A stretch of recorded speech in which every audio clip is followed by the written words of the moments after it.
c'est ça qui est le plus dur dans le business. Moi, je veux que ça bouge rapidement, puis c'est important, puis tu peux pas faire 100% de croissance en mettant tout le monde, puis tout le monde soit ami puis friendly. What's up, folks? Bienvenue sur Ça se passe. Aujourd'hui, je jase avec Andrew Lochhead, CEO chez Stay22, une plateforme de monétisation pour les créateurs de contenu et médias.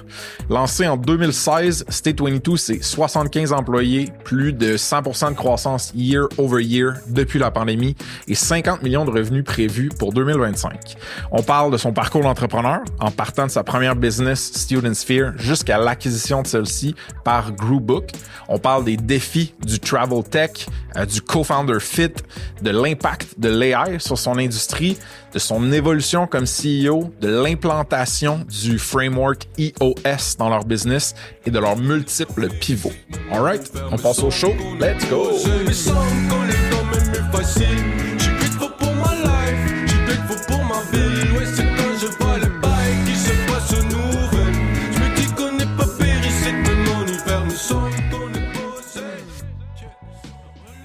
Andrew Lochhead, bienvenue sur Ça se passe. Merci pour l'invitation, François.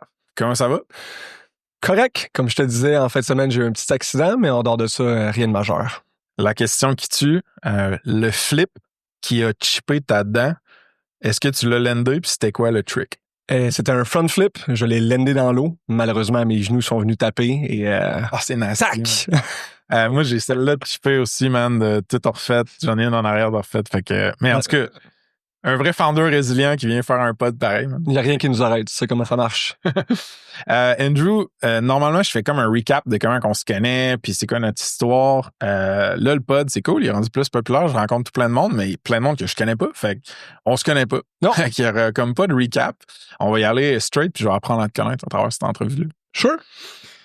J'aimerais ça que tu me dises... Si, mettons, je scannais le LinkedIn professionnel d'Andrew, puis le LinkedIn de ta vie, mettons, real quick, là, ça serait quoi le profil que je m'imaginerais quand je parle de toi? Genre, t'es quel genre de gars? OK. Ce que tu verrais dans le fond, c'est que je suis né à Montréal, fait qu'un gars du centre-ville. J'ai déménagé en région quand j'étais plus jeune et à ce moment-là, donc avec un nom comme Andrew Lochhead, un anglais, tu t'en vas en région, le monde nécessairement sont pas nécessairement ouverts à avoir un anglophone qui rentre dans la place. Ouais. Et fait que ça a été plus dur pour moi au début. Dans le fond, je me suis fait beaucoup bully quand je suis arrivé au primaire. Très difficile pour réussir à se faire des amis, pour réussir à se faire une présence. Puis on sait à quel point c'est difficile au début, surtout quand t'es jeune. Ensuite de ça, je suis allé au cégep. Tous mes amis sont allés à Gérald Godin. Fait que moi, j'ai décidé de faire fuck Valleyfield, fuck Gérald Godin, je vais aller à John Abbott. Personne me connaît là-bas, je vais me partir une nouvelle identité à neuf. Puis c'est exactement ça qui s'est passé. C'est au cégep, excuse? Ouais, sur le cégep, exactement. Fait que devenu une nouvelle personne, une nouvelle entité pratiquement, où personne n'a la chance de pouvoir me connaître avant, fait que personne pour me rabaisser. Puis c'est là un peu que ma deuxième vie a commencé, je te dirais. Personal pivot, un petit peu. Genre, ouais, personal pivot pas mal. Puis en plus, à cette année-là, je me suis fait enlever mes lunettes, je me suis fait faire laser. Donc là, je suis rentré, beau bonhomme, arrivé au cégep, complètement neuf. C'était parfait pour moi. Complètement débile. Puis, tu sais, aujourd'hui, clairement, t'es un dude. En tout cas, en apparence, puis le peu que je connais de toi, tu sembles confiant, puis tu sembles, en tout cas, clairement game de prendre des risques pour avoir fait Stay22 puis d'autres choses. Fait que, tu dirais-tu que t'as guéri un petit peu de cette blessure-là de genre fucking bullying quand t'es plus kid puis tout ça? Sûrement que ce serait la bonne réponse. Je pense que j'ai encore un chip on the shoulder. J'essaie de me faire valoir puis me dire je suis worth it puis vous avez eu tort puis c'est des mauvaises réponses. J'aimerais ça te dire que c'est pour des bons puis tout le kit, mais c'est sûrement le contraire. J'ai encore des preuves puis c'est ce qui fait comme quoi je peux pas arrêter. Dans le fond, je peux pas me permettre d'arrêter. Quel weird phénomène, la chip sur l'épaule, man. J'aurais pas pensé ça, mais aujourd'hui, je changerais rien de mon parcours, mais je te dirais que jusqu'à l'âge de genre 20 ans, j'aurais donné tout ce que j'avais pour changer de vie. Ouais. Fucked up, man. Très fucked up. Mais en tout cas, merci d'ouvrir là-dessus, ça m'intéresse beaucoup. Puis là, il faut voir que je calme le thérapeute en moi de quartier pour genre pas trop creuser. Comme ça, les problèmes. Ah, ben man, c'est juste moi tout, j'en ai vécu plein de shit. Puis comme, tu sais, t'essaies de figure out, genre, des fois, t'as des moteurs, des énergies positives et négatives qui te drivent par en avant. Puis là, t'es là, tu veux pas passer ça au monde autour de toi. Mais en même temps, en tout cas. Mais non, c'est intéressant, là. Fait que, toi, ton profil, mettons, d'un point de vue expertise, là, je m'adresse plus à un dude qui penche vers le ingénieur, vers le vendeur, hustler, grinder, plus ça? Exactement, le deuxième. Vendeur, hustler, c'est définitivement mon profil. Super. Tu dirais-tu que tu es un dude créatif? Non, je dirais que non. Social? Oui, social, certainement. All right. Je commence à cerner la bête tranquillement, man. Je peux donner mes couleurs, mon profil typique. Ça vaut la peine. Faut Ça que vaut tu la prennes peine? une petite demi-heure, faire 16 personalities ou faire Myers-Briggs. Ouais. Puis une fois que tu es dans une couleur, tu commences à penser aux autres gens avec qui tu interagis. Ça te donne une meilleure idée sur comment présenter tes points puis comment justement bien interagir avec les autres. Puis t'es connais-tu un peu, mettons, les couleurs? Ah oui? Fait qu'à la fin du pod, tu vas pouvoir me guesser, mettons, genre. Ouais, j'ai déjà une bonne idée. Ah ouais? C'est bon. OK, je t'excite. Ça va être mon dessert à la fin. All right, man. Andrew, si t'avais à m'expliquer, mettons, en elevator pitch plus quelques chiffres, Stay 22, c'est quoi? Ouais, pas de trouble. Donc, ce qu'on fait, nous, dans le fond, c'est qu'on aide les créateurs de contenu, les compagnies médias à mieux monétiser leur plateforme. OK. Pense à un site web, à un vidéo YouTube, à des channels et compagnies, à des plateformes là-dessus. Et ce qu'on fait, c'est de l'affiliation. Donc, chaque fois qu'il y a un de ces créateurs-là ou une compagnie média, comme Québécois, va pouvoir parler d'un produit en particulier ou d'une expérience, les gens qui vont être redirigés vers là vont faire une transaction. Nous, on touche une commission là-dessus qu'on va redonner par la suite aux créateurs. Gotcha. Est-ce que moi j'ai fait ma recherche avant puis tout, puis ça semblait avoir un certain focus sur l'industrie du voyage. C'est fair comme. Oui, 100%. Dans les 9 premières années de la vie, on a été 100% orienté vers le voyage. Mais là, c'est plus large. Là, c'est rendu plus large. Donc, depuis février cette année, on a décidé de pouvoir se diversifier. Fait que ça, c'est récent. OK. C'est très récent. Sweet, man. Puis, balance-moi une coupe de chiffres pour que je positionne justement où la compagnie est rendue, mettons, tu as 19 ans, niveau employé, financement, est-ce que tu peux dire? Ben oui, pas de souci. Fait qu'on a levé en dollars canadiens, dans le fond, 2,5 millions. Aujourd'hui, on est rendu 75 employés. Ça fait 4 ans qu'on fait 100% de croissance et plus year over year. Et cette année, ça va nous amener à environ 50 millions de dollars en termes de revenus. 3500 partenaires à travers le monde, principalement aux États-Unis et en Europe. Là, on a une très petite partie au Québec. Et très bon, je peux te parler de CAC, de LTV, de rétention, de ce que tu veux, mais c'est pas mal ça la business.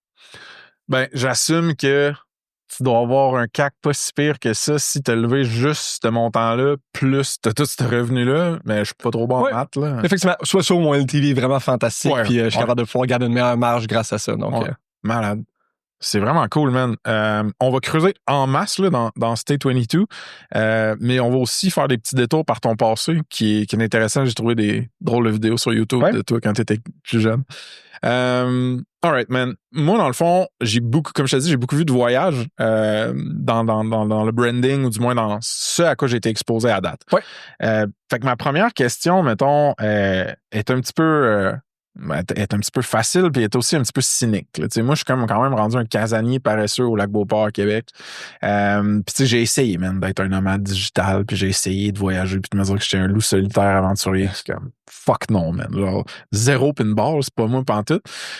Fait que je vais faire mon Gargamel puis je vais te demander c'est quoi la pire place où tu as voyagé, mettons?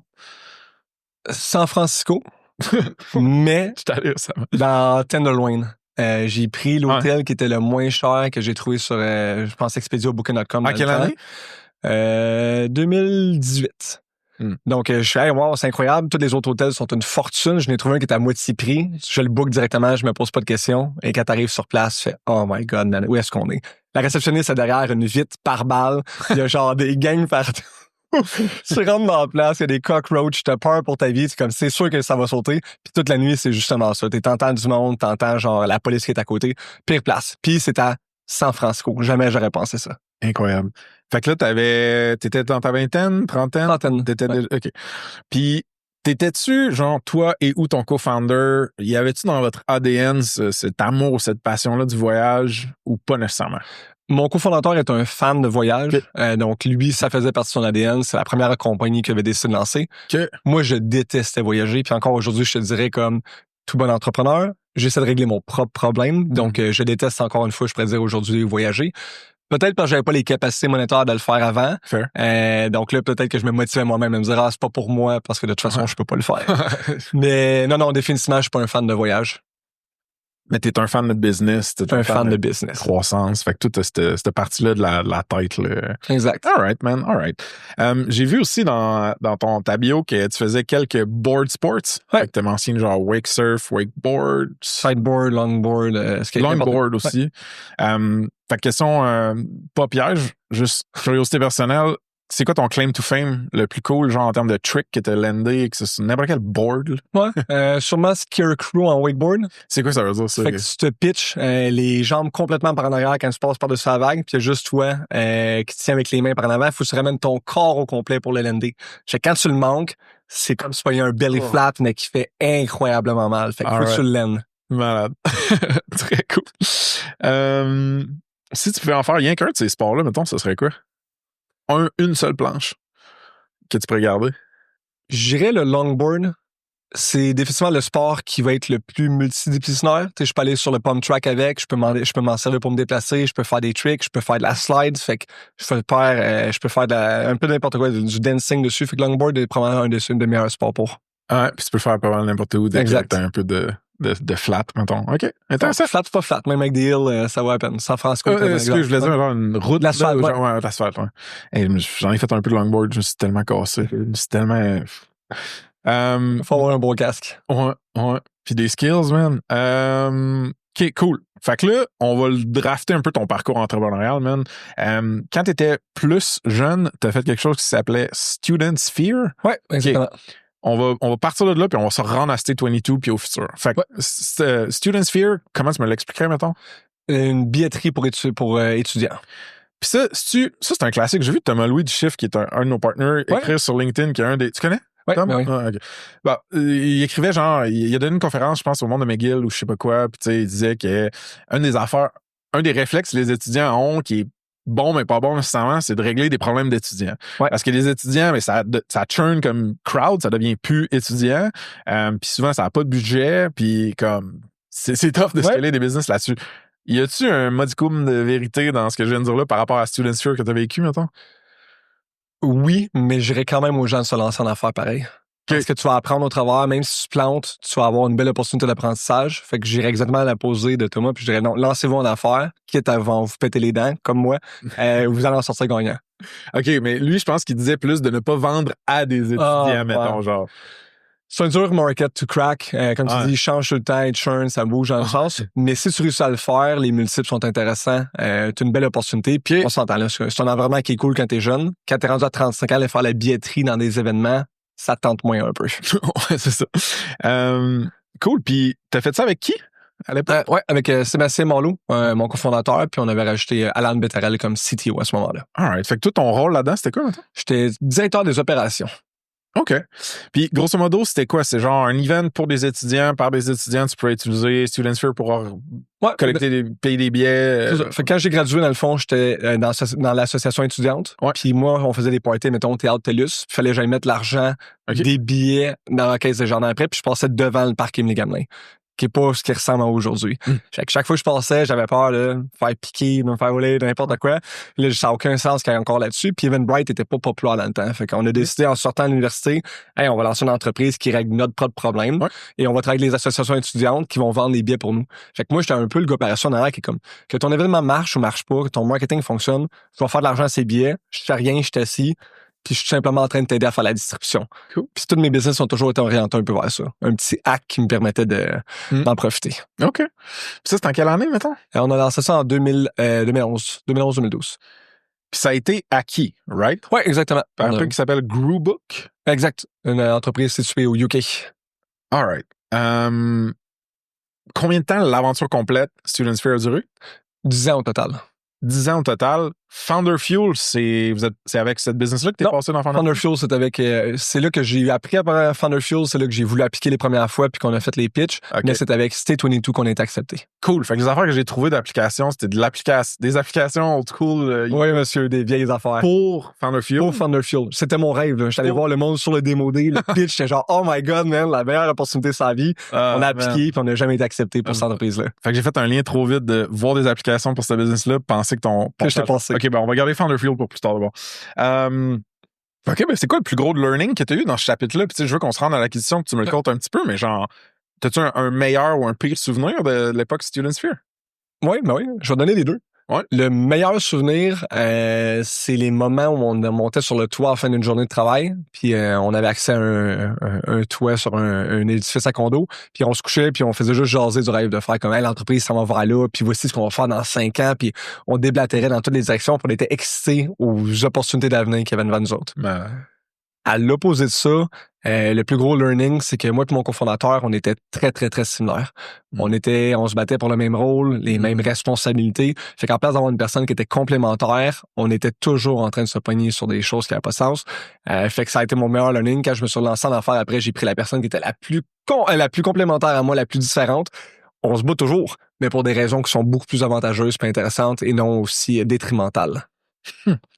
Puis, tu sais, t'es plus jeune quand tu startes une business à l'Uni, I guess, ou en sortant de l'Uni. Fait que les gens dans ton réseau proche, c'est souvent des potes, I guess, ou des exactement. C'est un ami d'université. On était dans des associations ensemble, ouais. All right. Puis, le co-founder de State 22, le premier, c'est son... De State 22, c'est Ahmed Alkabaz. Ouais, Ahmed, lui, tu l'as rencontré où? Startup Fest, ici à Montréal, un événement de Phil Telio. Dans un autre environnement, genre. Ouais. OK. Intéressant. Puis là,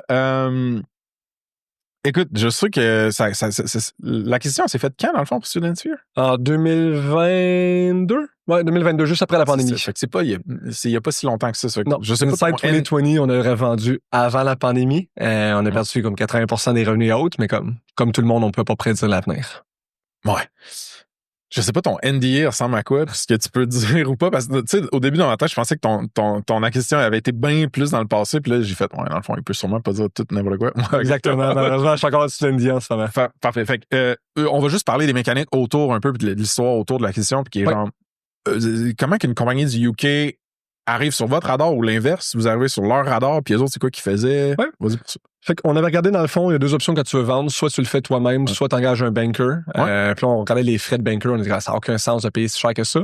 Puis là, il y a de plus en plus de compagnies qui s'occupent de pouvoir faire la mise en ligne puis la promotion. Donc, Flipdeal puis Microacquire ou juste acquire.com aujourd'hui. Donc là, on a mis là-dessus. On a eu des inbound, on a eu des conversations avec les gens. Malheureusement, pour nous, ça prend en pandémie. Fait que là, les gens regardaient les chiffres, faisaient comme, c'était une fraction de ce que vous étiez avant. Mais il y en a qui ont cru pareil. Fait qu'on a un petit bidding war entre une compagnie au UK puis ici au Québec. Puis finalement, c'est la compagnie au UK qui l'a gagné.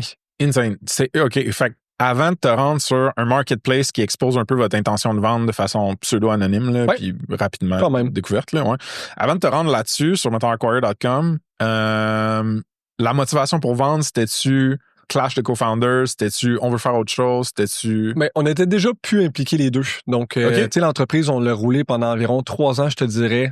Full-time, on était impliqués à fond. Puis après ça, là, il y avait pas assez de revenus pour pouvoir avoir 2 personnes sur le payroll en plus de développeurs web et compagnie. Fait qu'on s'est retiré des tâches principales. On a même engagé un GM pour gérer plutôt que nous autres. Et pendant ce temps-là, dans le fond, on a géré d'autres entreprises. Fait que lui est parti d'un autre bord. Moi, je suis parti dans ma 2e entreprise. Puis ensuite, la 3e. Et c'est la raison pour laquelle, dans le fond, après la pandémie, on a fait comme, ça n'a aucun sens. C'est comme, oui, il y avait quelque chose avant la pandémie. Là, aujourd'hui, ça n'a plus de sens. On va juste la vendre puis passer à autre chose complètement. OK, gotcha. Fait que, c'est-tu le lead Groupbook? C'est-tu via Acquire qui est rentré? Oui, c'est via Acquire qui s'est rentré. C'est quoi l'autre plateforme que tu as mentionné? Je l'ai pas mentionné, je peux pas. Ah non, l'autre plateforme de vente, Flipdeal. Bon. Ouais, celui-là, j'en ai jamais entendu parler. Acquire, parce que je trouve que l'UX, c'est quand même pas pire. Là. Je l'ai utilisé l'année passée quand j'explorais peut-être l'idée d'acheter un petit quelque chose. Ouf, je l'ai pas fait pantoute, finalement. Le CTEQ, il paraît qu'il y en a pas mal également. Où ça? Le CTEQ, le Centre de transfert en entreprise du Québec. Oui, t'es pas le premier à me parler de ça. Vous avez regardé, il y a environ 10 vendeurs pour 2 acheteurs. Donc, il y a un certain mix-match dans les expectations. Très intéressant. Puis le fee, j'imagine, tu peux-tu dire Acquire quel fee ils prennent? Ça dépend du montant de ta transaction puis du programme que tu prends. Fait qu'il y en a qui vont mettre de l'argent dans une fideocomie, il y en a qui s'occupent de toi au complet, il y en a qui vont juste faire la relation, c'est tout. Fait que plus c'est une grosse business avec une grosse valeur que tu vends, plus qu'il y a des services autour de conciergerie. Ou tu peux descendre en prendre, t'es quand tu sais quoi, je veux vraiment avoir quelqu'un qui fait tout pour moi, je veux pas m'en occuper au complet, tu peux payer un peu plus cher pour l'avoir. OK. T'as-tu du bon service avec eux autres? Oui, ça s'est bien passé, oui. Ouais. Tu le réutiliserais, maintenant? Je le réutiliserais, oui. Soit pour acheter une compagnie, soit pour en vendre une. Mais pour des compagnies qui valent pas, tu sais, pas 5 millions, 10 millions, 25 millions, là. Puis, est-ce que tu es encore en contact avec soit ton co-founder ou le late co-founder aussi ou l'acheteur? ou pas du tout? Ouais, fait que j'étais encore en contact avec beaucoup avec mes anciens cofondateurs. Fait que Alan, qui est maintenant CTO d'une compagnie qui s'appelle TLDV, qui est super populaire. Là. Tu l'as sûrement vu, mais oui. Fait que ça fonctionne super bien, ses affaires. Vraiment content pour lui. Okay. Puis avec l'acheteur, on se parle de temps à autre, mais plus ou moins. Donc, eux, ils ont d'autres challenges après. Toi, t'avais-tu un gros earn-out ou des affaires de même? Pas d'earn-out. T'étais sorti cash deal. Ouais, exactement. Puis est-ce que fait que ça a duré combien de temps, dans le fond, le processus de carrément, genre, lister sur Flippa puis Acquire, faire une due deal entre deux acheteurs, se faire acquérir par Groupbook, sortir au complet. Tout ça, ça a duré combien de temps? Environ 6 mois. C'est quand même quick, man. Ouais, quand même quick pour ce qu'il y en est. Puis on a utilisé beaucoup de trucs de bankers qui nous racontaient comment mettre un peu de pression. Tu rajoutes des documents dans le data room, t'enlèves des accès, tu rajoutes du stock. Fait qu'on a mis un certain process sur place. Mais je le referai jamais. J'ai détesté ça. Là. Ouais. T'es le vendeur, comme fait que dans le fond, ta job, c'est de pouvoir aller chercher le prix le plus élevé possible. Puis après ça, tu deals avec ce monde-là dans le day-to-day une fois que la business est vendue. Fait que là, ça change le rôle, la dynamique. J'ai détesté ça. Plus jamais je vais faire ça. Ouais, c'est fucké, man. C'est sûr qu'avoir un tampon, genre un investment banker, quelqu'un qui rep un peu ce côté-là, tes avocats, je sais pas trop. Là, good cop, backup. Le backup, il s'en va après. Tout se reste dans une bonne relation. J'aurais jamais recommencé. Nous, on était chanceux parce qu'on avait on était 4 co-owners, mettons. Ouais. Puis il y en avait 2 qui sortaient là, direct. Fait que eux, ils pouvaient être les bad cops dans le fond, genre. Ouais. Puis même Georges, il m'a aidé à négocier plus, demander plus, être plus fort. Puis je pouvais faire passer des affaires sur lui aussi, des fois. C'est pas moi. C'est lui qui le demande. Ouais. C'est ok de voir. En tout cas, je vais pas raconter mon histoire. Le monde qui écoute le pod va être là, hey man, Frank, ton hostie d'exit de Snipcard.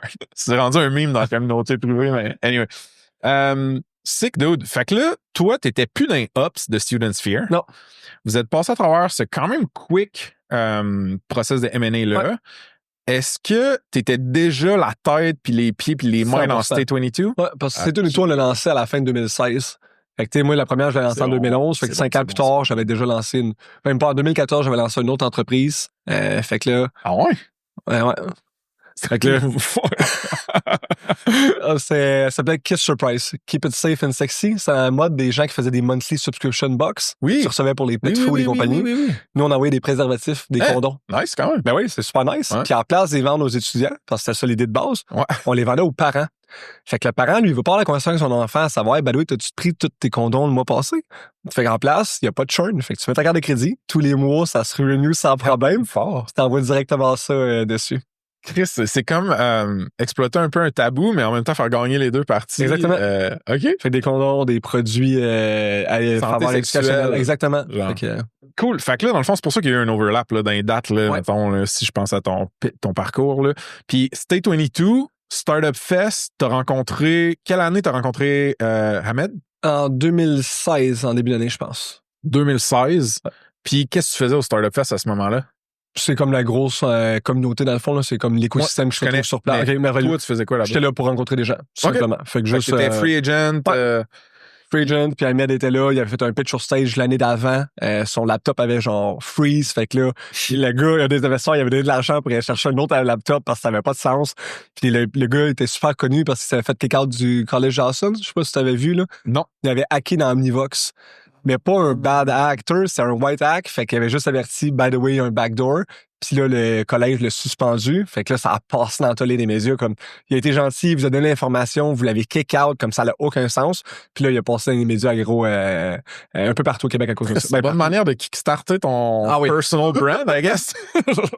100%. Fait que là, après ça, il a refusé les jobs qui étaient en lien avec la cybersécurité. Ouais. Ça l'intéressait pas. Il a lancé sa première compagnie dans le voyage qui a plus ou moins fonctionné. Puis c'est là que je l'ai rencontré, dans le fond, 1 an plus tard, quand il a fermé l'autre business. Moi, je suis genre, hey, je suis dans l'industrie de l'événementiel. Je sais qui voyage, qui achète un billet pour aller voir un événement. Ouais. Je sais à qui exactement vendre ton produit. Puis toi, tu n'auras pas besoin de te battre en B2C, puis en marketing, par referral. Je sais exactement comment on va le faire. Fait qu'on a décidé de joindre force à ce moment-là. Puis c'est ça qui a kick-off, dans le fond, State 22. Insane. Comme quoi, man, un Winbond co-founder, il y a un élément, il y a un ingrédient de timing dans la formule. Succès d'une business, je pense qu'un des critères numéro 1 quand tu regardes ADN qui font des surveys toutes les années, timing est la raison numéro 1 de succès d'un échec. Puis là, toi, t'étais fresh off. En fait, t'avais pas encore quitté l'autre. Fait que tu savais les choses qui avaient moins fonctionné côté co-founder, côté relation, tout ça. Fait que Puis lui, tu voyais que c'était plus un geek ou plus un tech guy. On peut pas être plus séparés. Tu verrais 2 photos, tu nous ferais faire 2 tests de personnalité, tu me parles 5 minutes un côté de l'autre, là, on est les 2 gars les plus opposés qui existent. Mais c'est quoi, mettons, toi, ta couleur, puis lui, sa couleur, tu penses? Fait que dans le fond, dans le fond, moi, je vais être rouge-jaune, dans le fond. Fait que ça va être beaucoup vers l'action, orientée, innovation et autres. Okay. Puis lui est un gars qui va être collaboratif, fait que qui va être vert, qu'on voit beaucoup de ce côté-ci. Okay. 0 bleu analytique, mais vraiment vert. Fait que il veut que les choses se passent bien, puis il veut quand même vérifier que tout le monde soit content, puis avoir une bonne collaboration. Exactement, harmonie. Okay. Puis toi, rouge, ça veut-tu dire que, mettons, l'adversité ou le conflit te dérange pas trop? C'est ça, exactement. Peu importe, je m'en vais, puis that's it. OK. Malade. Hey, j'ai tellement hâte que tu m'estimes la mienne à la fin du pod. Sweet. Fait que là, Startup Fest, tac, tu dis, moi, je sais c'est qui achète des billets puis qui voyage. La première étape, c'est quoi après? Le premier genre de petit pas de hey, let's build something together, mettons? Ouais, fait que ce qui s'est passé, c'est qu'on a travaillé pendant environ 4 semaines dans le sous-sol, pas dans le sous-sol, excuse-moi, dans une réception d'hôtel, qui était comme un ami qui nous encourageait à aller travailler là-bas dans un café, ça coûte rien. Okay. Puis juste voir si on est capable de pouvoir comme s'entendre ensemble, on est capable d'avoir un peu de traction, y a-tu des résultats, y a-tu comme nos premières chicanes un peu. Ouais. Et lui, il avait appliqué déjà dans un accélérateur à Denver, Colorado. Oui. Fait que 4 semaines in, by the way, on est accepté, on a fait un petit vidéo et on est accepté, on reçoit genre 30 000 $, je pense, pour 8% de la business, le pire investissement ever. Mais... Ouais, tu le sais pas, en même temps. Non, tu le sais pas. Dans le temps, on est comme, bien, aujourd'hui, je suis genre, hey man, ce 8%-là vaut beaucoup d'argent. Fait qu'on est passé à Denver, Colorado, ça faisait même pas un mois qu'on se connaissait. Puis là, j'ai appris genre, hey, by the way, t'es musulman, il mange pas de viande, ça va être compliqué à Denver réussir à dire ça. On n'avait rien en commun, à part le Canadien de Montréal puis les animés. Fait que c'est pas mal ça qu'on faisait. Which, I mean, ça peut être assez fort pour bander ben gros. Là. Exactement. Fait qu'on savait qu'est-ce qu'on faisait quand on arrivait, mettons, à 10h jusqu'à minuit, puis après ça, on repartait. C'est quoi ton animé préféré? Préféré, moi, sûrement Attack of Titan. Ah ouais? Ben, j'ai jamais écouté, faudrait que je l'écoute. Ça vaut la peine. Moi, j'ai clenché Naruto sur Netflix comme un genre de junior noob anime guy, là, tu sais. Puis là, tu te fais dire, va sur Crunchyroll, là, puis là, écoute-le en japonais, puis je reconnaissais pas les voix, man. Non, c'est ça, exactement. Mais c'est ça, il était ça, Attack, puis si t'aimes pas ça, après genre 3 épisodes, passe à autre chose, va directement. Solo Leveling est très bon aussi, il est sorti cette année, puis ils ont gagné, je pense, le prix numéro 1. Fait que si tu veux essayer quelque chose de différent, Solo Leveling est très intéressant. C'est Ghost in the Shell, le film que je veux voir en anime comme faut. Puis j'ai tout de CV sur de, le Ghibli, là, je les ai pas écoutés, les années. Anyway, whatever, man. Denver, fun fact à propos de moi, mon baptême de First Startups avec Snipcart, dont je te parlais offline un peu, ça a été, man, Colorado Springs, Boulder puis Denver. J'ai fini mon université là-bas. Puis il y avait comme une communauté forte de startups. Énorme. Puis justement, j'étais un peu plus casse-cou à l'époque. Puis à ce moment-là, j'ai eu un accident sur une trampoline. Je me suis micro-fracturé puis compressé une vertèbre dans la colonne. Fait que j'étais dans une espèce de... Casse. Ouais, un fucking brace, là. Ouais. Puis, fait que je pouvais pas skater. J'avais recommencé à skater, puis il y a des beaux skateparks pas loin de chez nous. J'avais amené mes skis, on voulait aller faire des flips, puis je fais rien faire. Fait que tout ce que je pouvais faire, c'était travailler à distance pour le stage les gars m'avaient permis de continuer. J'étais jeune. Puis j'avais fait genre, hey man, tant qu'à être ici, je vais y aller all-in dans le business. Puis c'est ça qui m'a comme... Tu sais, j'allais pitcher dans des compétitions, des meet-ups, toutes ces affaires-là. Fait que c'est drôle que t'as eu un petit bout là aussi. Oui. C'est quoi l'accélérateur, Adèle? Ils sont super gros. Nous autres, ça s'appelait Travelport dans le domaine du voyage. Mais il y a Boomtown, il y a les pitchs de Techstore qui étaient un super gros sur place. Il y avait Coffee, 100 Coffee, 1000 Coffee. Ça, je l'ai fait. Vous avez vu, je veux pitcher dans les mêmes places. Oui, il y a une très belle communauté. Ouais, c'était vraiment hot, man. Puis c'est tellement hot, le Colorado. All right, folks. Petit shout-out aux chiffres, partenaires certifiés, ça se passe. Une firme comptable tech-enabled qui organise vos finances. De la comptabilité cloud à la paye, à la fiscalité, c'est le bras droit de l'entrepreneur tech. Ils ont aidé un paquet de SaaS bootstrap ou fundé. Check them out sur saspace.com/partenaire avec un S. Puis manquez pas le show 74 avec Jean-Gab sur le pricing. OK? De retour au pod. T'as trouvé ça fucké de manquer d'air un peu, genre? C'est vraiment haut, genre? Ouais, l'alcool, je te dirais qu'on arrivait à Boulder, le monde niaisait, je suis genre, t'es pas de danger avec ça. Mais oui, après 2-3 bières, j'étais beaucoup plus feeling que j'aurais pensé l'être normalement. All right. Fait que vous avez eu une période tampon de voyons voir si on fit ensemble, ce qui est super smart, puis genre, je pense que... Il y a tellement des co-founders qui se startent, genre, puis qui font hey, on est mariés déjà, on fait des conventions d'actionnaires, on a splitté l'actionnariat, les responsabilités. Puis là, c'est ça, il n'y a pas d'MVP, tu sais pas si ça va marcher, tu sais pas si tu vas aimer l'autre personne, etc. Fait que vous avez eu une petite période tampon, mais là, I guess que la période accélérateur à Denver, ça vous a comme donné confiance, puis c'était comme genre, ça fit finalement nous deux. On a payé toutes nos chicanes là-bas, dans le fond. Fait que ça passe ou ça casse à ce moment-ci, fait que fallait absolument qu'on trouve une façon de pouvoir travailler ensemble, d'amener un MVP. On avait des résultats à atteindre, donc ça a été très rapide. Ça en a passé 4 mois là-bas. Puis en 4 mois, on a réussi à aller chercher un nombre de partenaires intéressant. On a réussi à faire des pivots dessus déjà. Puis quand on est revenu à Montréal, c'est vrai que l'aventure de Founderfuel a commencé pour nous autres, qui a été un autre, qui est un accélérateur, tu connais, là, mais qui a été un autre pivot pratiquement d'entreprise. Ce qui est vraiment hot dans ce que tu viens de dire, c'est que un programme d'accélération scopé dans le temps, une contrainte de 4 mois, devient une forcing function pour le co-founder fit. Ben oui. Mais Founderfuel, c'était 12 semaines. On était là de 7 h le matin jusqu'à 1 h du matin. Fait que c'est la même chose. Là. Faut que tu deliver. Fait que si tu deliveres pas sous la pression, c'est quand tu vas deliver. Aucune chance. D'autres, on dirait que ça réajuste un petit peu ma perspective envers les accélérateurs, incubateurs. Je sais que c'est pas de ma affaire, là. Mais j'ai un brin de cynisme ou de doute par rapport à ces programmes-là. Mais là, ça, man, on dirait que genre c'est basically un MVP du co-founder fit, genre, que t'es obligé de faire pour vrai. Que t'auras pas une pression de même dans le day-to-day de la vie. À moins que tu sais, dans mon lobby d'hôtel. Il reste 12 semaines de runway, peut-être, des choses comme ça, où on se met un objectif, mais en dehors de ça. C'est hot, ça, man. La pression, pas juste pour toi. Parce que en vérité, si tu le fais tout seul dans un lobby d'hôtel comme nous autres au début, il y a personne que tu vas désappointer vraiment. Il y a toi et ton cofondateur, puis ça finit là, peut-être la blonde puis tes amis qui t'en ont parlé. Mais quand t'arrives, tu dis, by the way, c'était Isaac qui nous le présente, Isaac Thawin. Ouais. Il est venu sur le pod. Il est venu sur le pod, français, man. Il a dû se forcer, c'est bon. C'est dit, by the way, vous étiez, je pense qu'on était 9, puis il dit, ça se peut que les 9 ne soient pas invités à présenter sur le stage. Ouch. Là, tu dis, OK, là, j'ai déjà, genre, un certain rep. Et tous les semaines, tu le rencontres, puis il te regarde, puis il dit, qu'est-ce que tu as fait la semaine passée? Puis là, tu dis, ça, puis il te regarde la première fois, puis comme, not enough. Oh, shit. OK, c'est bon. Puis tu reviens la semaine d'après, puis comme, où est-ce que j'ai fait? Puis comme, not enough. Fait que ça rajoute une pression supplémentaire de dire, OK, il faut qu'on arrête de niaiser. Puis c'est pour ça qu'en fait, on travaillait plus fort. On a grit tout le monde. On a vraiment tout défoncé pour réussir, parce qu'on pouvait pas se permettre d'échouer. Il y avait juste un win. Malade. Fait que Founderfuel était déjà sur ton radar. Ouais. Là, tu reviens du Colorado. C'était mon rêve. Imagine, là, ça faisait genre, depuis 2011, j'essaie d'aller pitcher pour Founderfuel. Puis en 2016, j'étais invité à aller pitcher sur le stage. Un petit bébé, là. J'étais genre le gars le plus heureux sur Terre. Malade. Fait que c'est quand ta première, parce que j'essaie tout le temps de me rappeler quand est-ce que le monde a été, tu sais, les startups, là, genre, ça arrive un moment donné dans ta vie, genre. Le overnight success. Ah non, qui arrive dans ta vie. Non, genre, que le principe de, je peux faire ça, être employé d'une startup, je peux créer une startup, ça lève de l'argent, ça fait de la tech. Quand est-ce que parce que tu disais Founderfuel, c'est mon rêve. Fait que c'est quand que t'as été exposé à des startup tech, mettons, en premier, genre?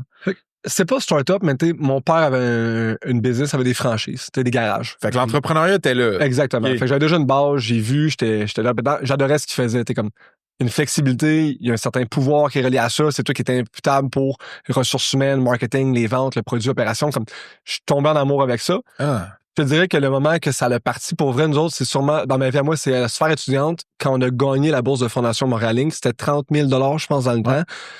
J'ai fait genre 30 000 $.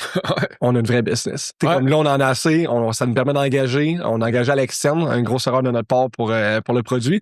Mais on a engagé, on s'est mis sur le payroll, puis on a fait comme, here we go. Comme, là, c'est là, le feeling, je te dirais que je pensais que c'était vrai. J'y ai touché, là.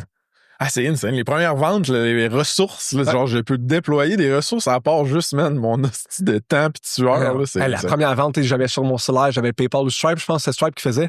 Ça fait ding-ding chaque fois que j'avais un paiement. J'étais si content au début que ça fait ding-ding à genre même 10 heures le soir. J'étais genre, here we go, un autre billet de vendu, 33 sous. Puis, alright, man. Fait que je nous ramène vers State 22. Tu sais, au début, vous étiez 100%, les premières années, focus sur l'industrie du voyage. Ouais. Moi, for a fact, je sais, pour avoir été exposé à différentes branches de ça, que, tu sais, man, genre, essayer de influencer les gens à voyager, de monétiser sa passion du voyage, basically, de payer pour ses voyages, de créer du contenu là-dessus, tu sais, man, ça fait 20 ans plus que le monde essaie de faire ça sur Internet, là, puis le monde le faisait d'une autre manière avant.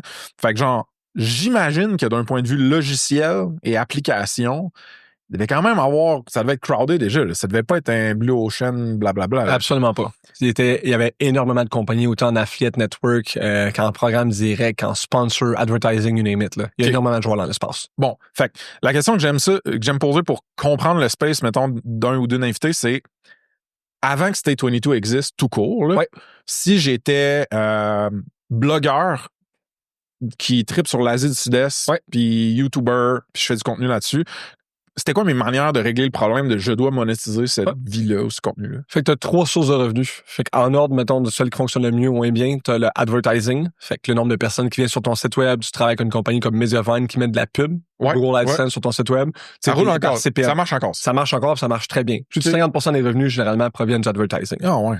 Vous provenez. Ça a changé un peu en mars 2024. OK.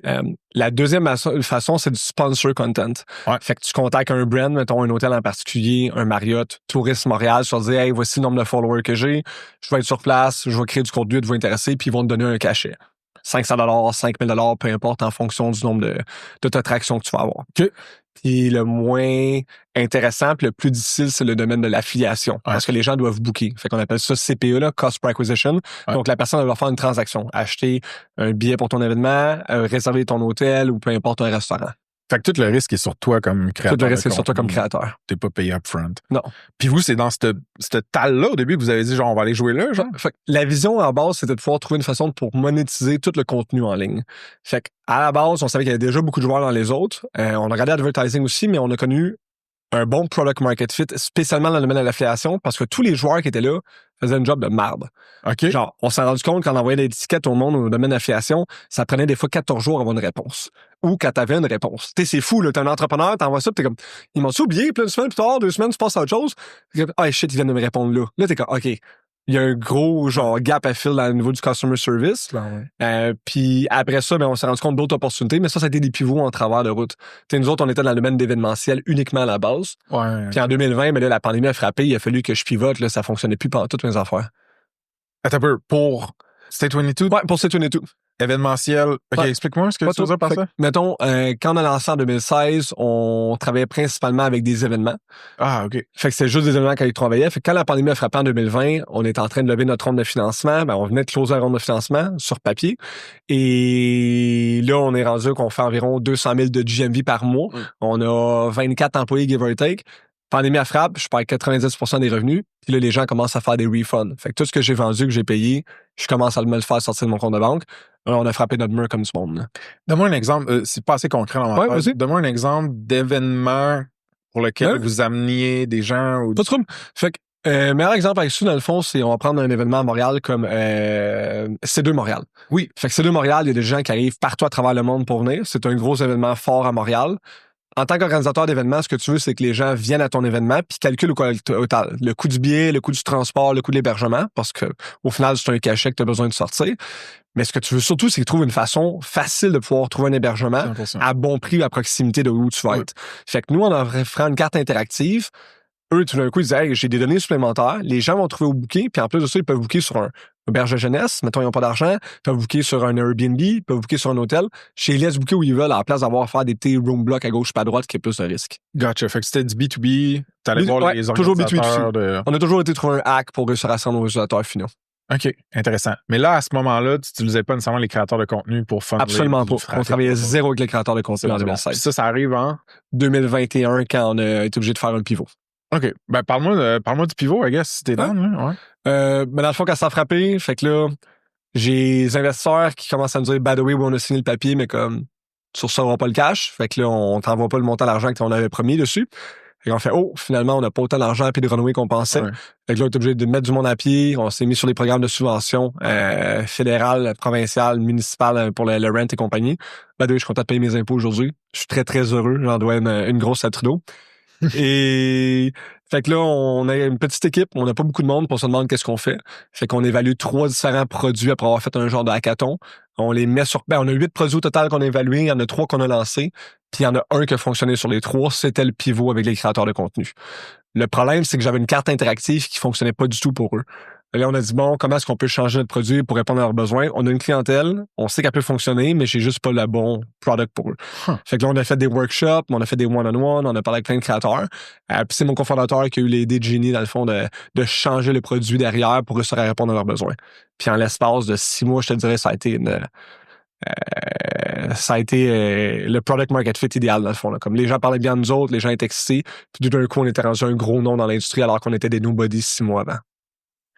Insane, man. Genre, bon, le classique, ne pas laisser une crise transformer, ouais. Bon. Exactement. Vous avez nailé ça, clairement. Par contre, ce qui m'intéresse aussi, c'est 2 affaires. L'état psychologique dans lequel toi puis ton co-founder, vous étiez pendant cette période de pivot-là et les 2 endroits ou chemins que vous avez essayé qui n'ont pas marché ou les prototypes là, que tu as parlé, genre... Fait que le premier prototype, c'était une carte interactive. C'est la seule affaire qu'on a fait pour le personnel de santé. Fait que dans le fond, on pense à tous les médecins, les infirmières, même le personnel de support, les familles qui étaient à proximité pour aller trouver justement des hébergements à proximité. Puis on regardait pour un deal gouvernemental. Quand c'est trop long, ça avance pas. B2G. Ouais, c'est sûr. Fait que c'est mort en cours de route. OK. Intéressant, dude. Le deuxième, c'est du cross-sell. Fait qu'on était déjà en train d'offrir sur des événements ou sur les billetteries un peu. Sur la page de transaction, on offrait dans le fond nos services. Fait que j'ai en place de le faire pour un événement. Je vais travailler avec des compagnies qui sont locales. Fait qu'on a commencé à travailler avec des poches et fils de ce monde que je connais Canto. Ouais. On a travaillé avec Prana, Cielé, Caféro. Puis chaque fois que quelqu'un vendait un billet, pas un billet, excuse-moi, mais une transaction on offrait un produit qui était complémentaire. Fait que si c'était en santé, on mettait quelque chose, mettons pour du linge, c'est du linge, on mettait quelque chose d'autre. Gotcha. Ça l'a bien beaucoup, là. Ouais, c'était e-com. Puis on a fait un genre de app pour Shopify. Ça l'a bien fonctionné. Mais on a fait une erreur en cours de parcours où on offrait trop de liberté aux gens. Fait que les gens disaient, mais moi, je veux tel brand, moi, je veux tel brand. On aurait juste dit, by the way, on va offrir whatever, ce qu'on veut, puis vous allez toucher de l'argent à travers ça. C'est ça. Fiez-vous à genre notre algo recours. Exact. Puis à la place, je leur ai donné tout le choix. Fait que là, je suis OK, ben moi, si je vends 12 000 produits par mois, je vais avoir de la visibilité sur 12 000 produits par mois, mais juste avec telle compagnie.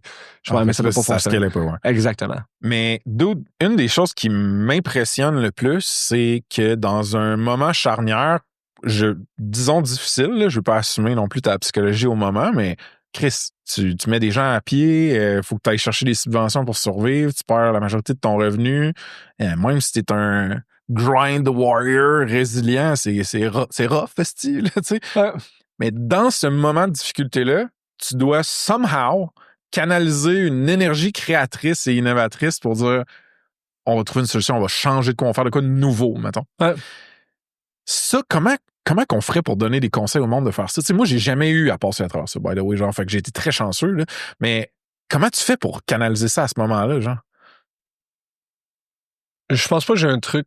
C'est plus au niveau de la personnalité, là. Mais qu'est-ce qui se passait dans ta tête à ce moment-là? Au pire, si t'as pas de truc, raconte-moi de toi, t'étais comment, genre?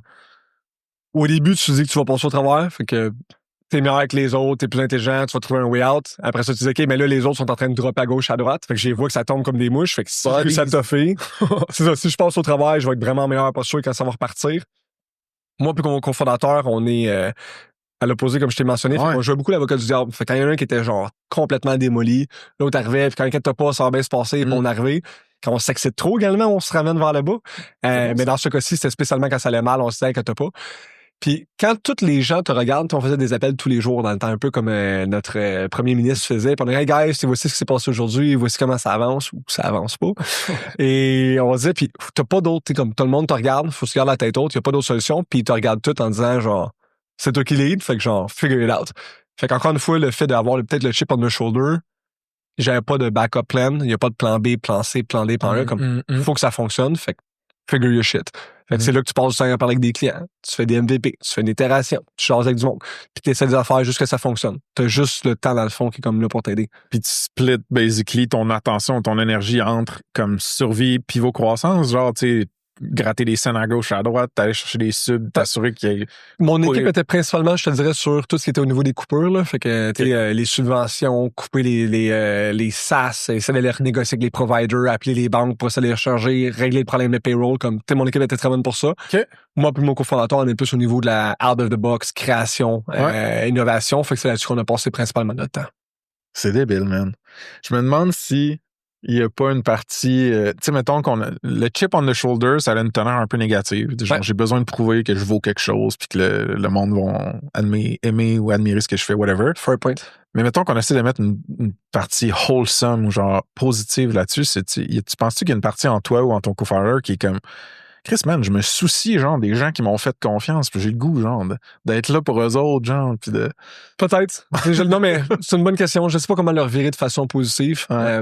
On est passé à travers 3 grosses crises existentielles dans notre vie. Un an plus tard, jour pour jour, après ça, on a perdu notre provider numéro 1, qui était Airbnb. C'était 80% de nos revenus. Encore une fois, la même affaire. Le monde te regarde, ils sont comme genre, qu'est-ce qu'on fait? C'est genre, hey man, on n'a pas de break site, là. À faire des mille de ça.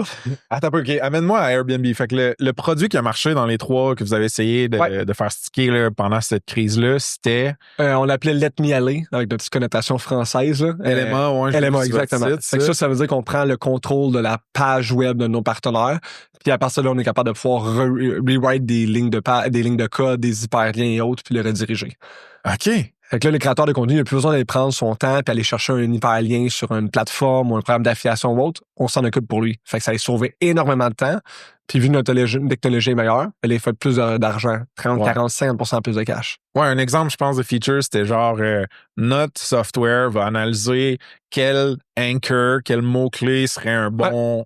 Super, exactement. Puis on mettre va un mettre quelque lien chose qui va rien affilier. Ouais, OK. right on. Cool. Puis comment... Aujourd'hui, tu dirais que c'est encore... Il y a plus qu'un produit aujourd'hui, right? Genre le produit, exactement. On a encore la carte qui est encore là, qui est notre produit... OG, mettons. Exactement, mais on s'en sert, je pense que c'est peut-être 16% des revenus aujourd'hui, donc peu beaucoup.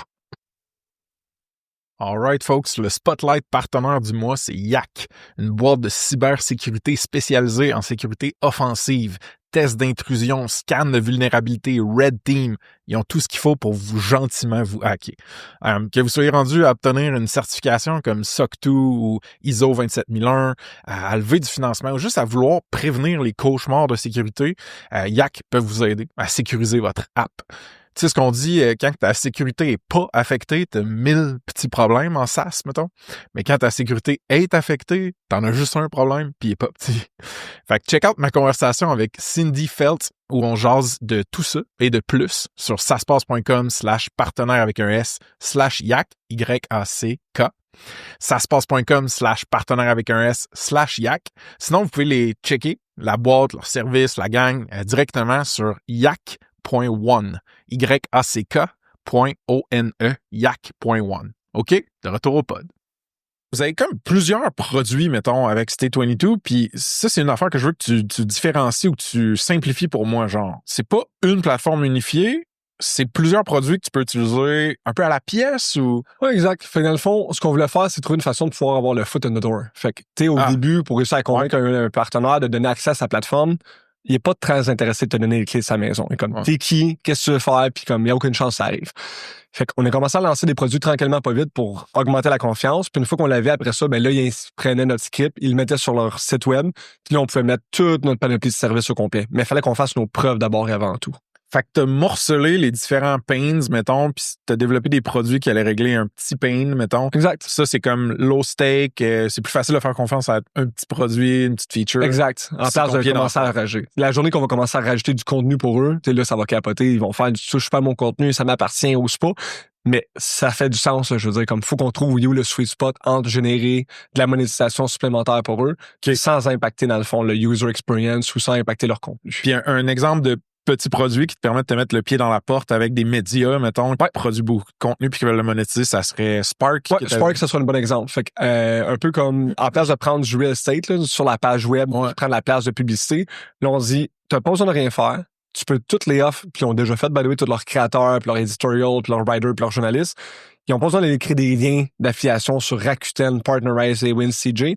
Dès qu'on trouve des mots-clés qui font du sens, tu parles d'un skateboard, tu parles d'un hôtel à tel endroit, moi, je vais le faire pour toi. Je m'occupe de toute ta monétisation. Tu fais littéralement rien sur tes nouveaux blogs, sur tes anciens articles. Je vais tous les refaire au complet. Et là, ils sont comme, ben là, j'en ai du contenu en masse. Puis à la place d'avoir payé une personne qui va faire ça pendant toute sa vie, pendant genre 40 heures semaine, tu me le fais tout d'un coup.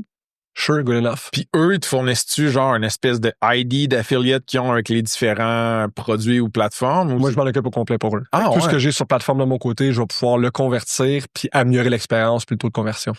OK. C'est pour ça que les gens nous aiment bien. Ouais, c'est ça, c'est cool en Chris, man. Puis comment tu prices tes affaires, dans le fond? Est-ce que tu as un prix plateforme quand le monde prend tout ou par produit? Ou... Ouais, fait que c'est là qu'on est un peu différent d'un SaaS. Ouais. Fait que nous, on fait un modèle de rev share. Donc, ce que je fais, c'est que moi, je vais être payé à travers mon provider. Fait qu'on va dire OpenTable, Airbnb, Expedia. Ouais. Puis, je vais faire un revenu aux partenaires. Fait que les partenaires comme événementiels, qu'eux en veulent pas parce que ça leur dérange pas, je garde le profit pour moi, qui est une bonne nouvelle.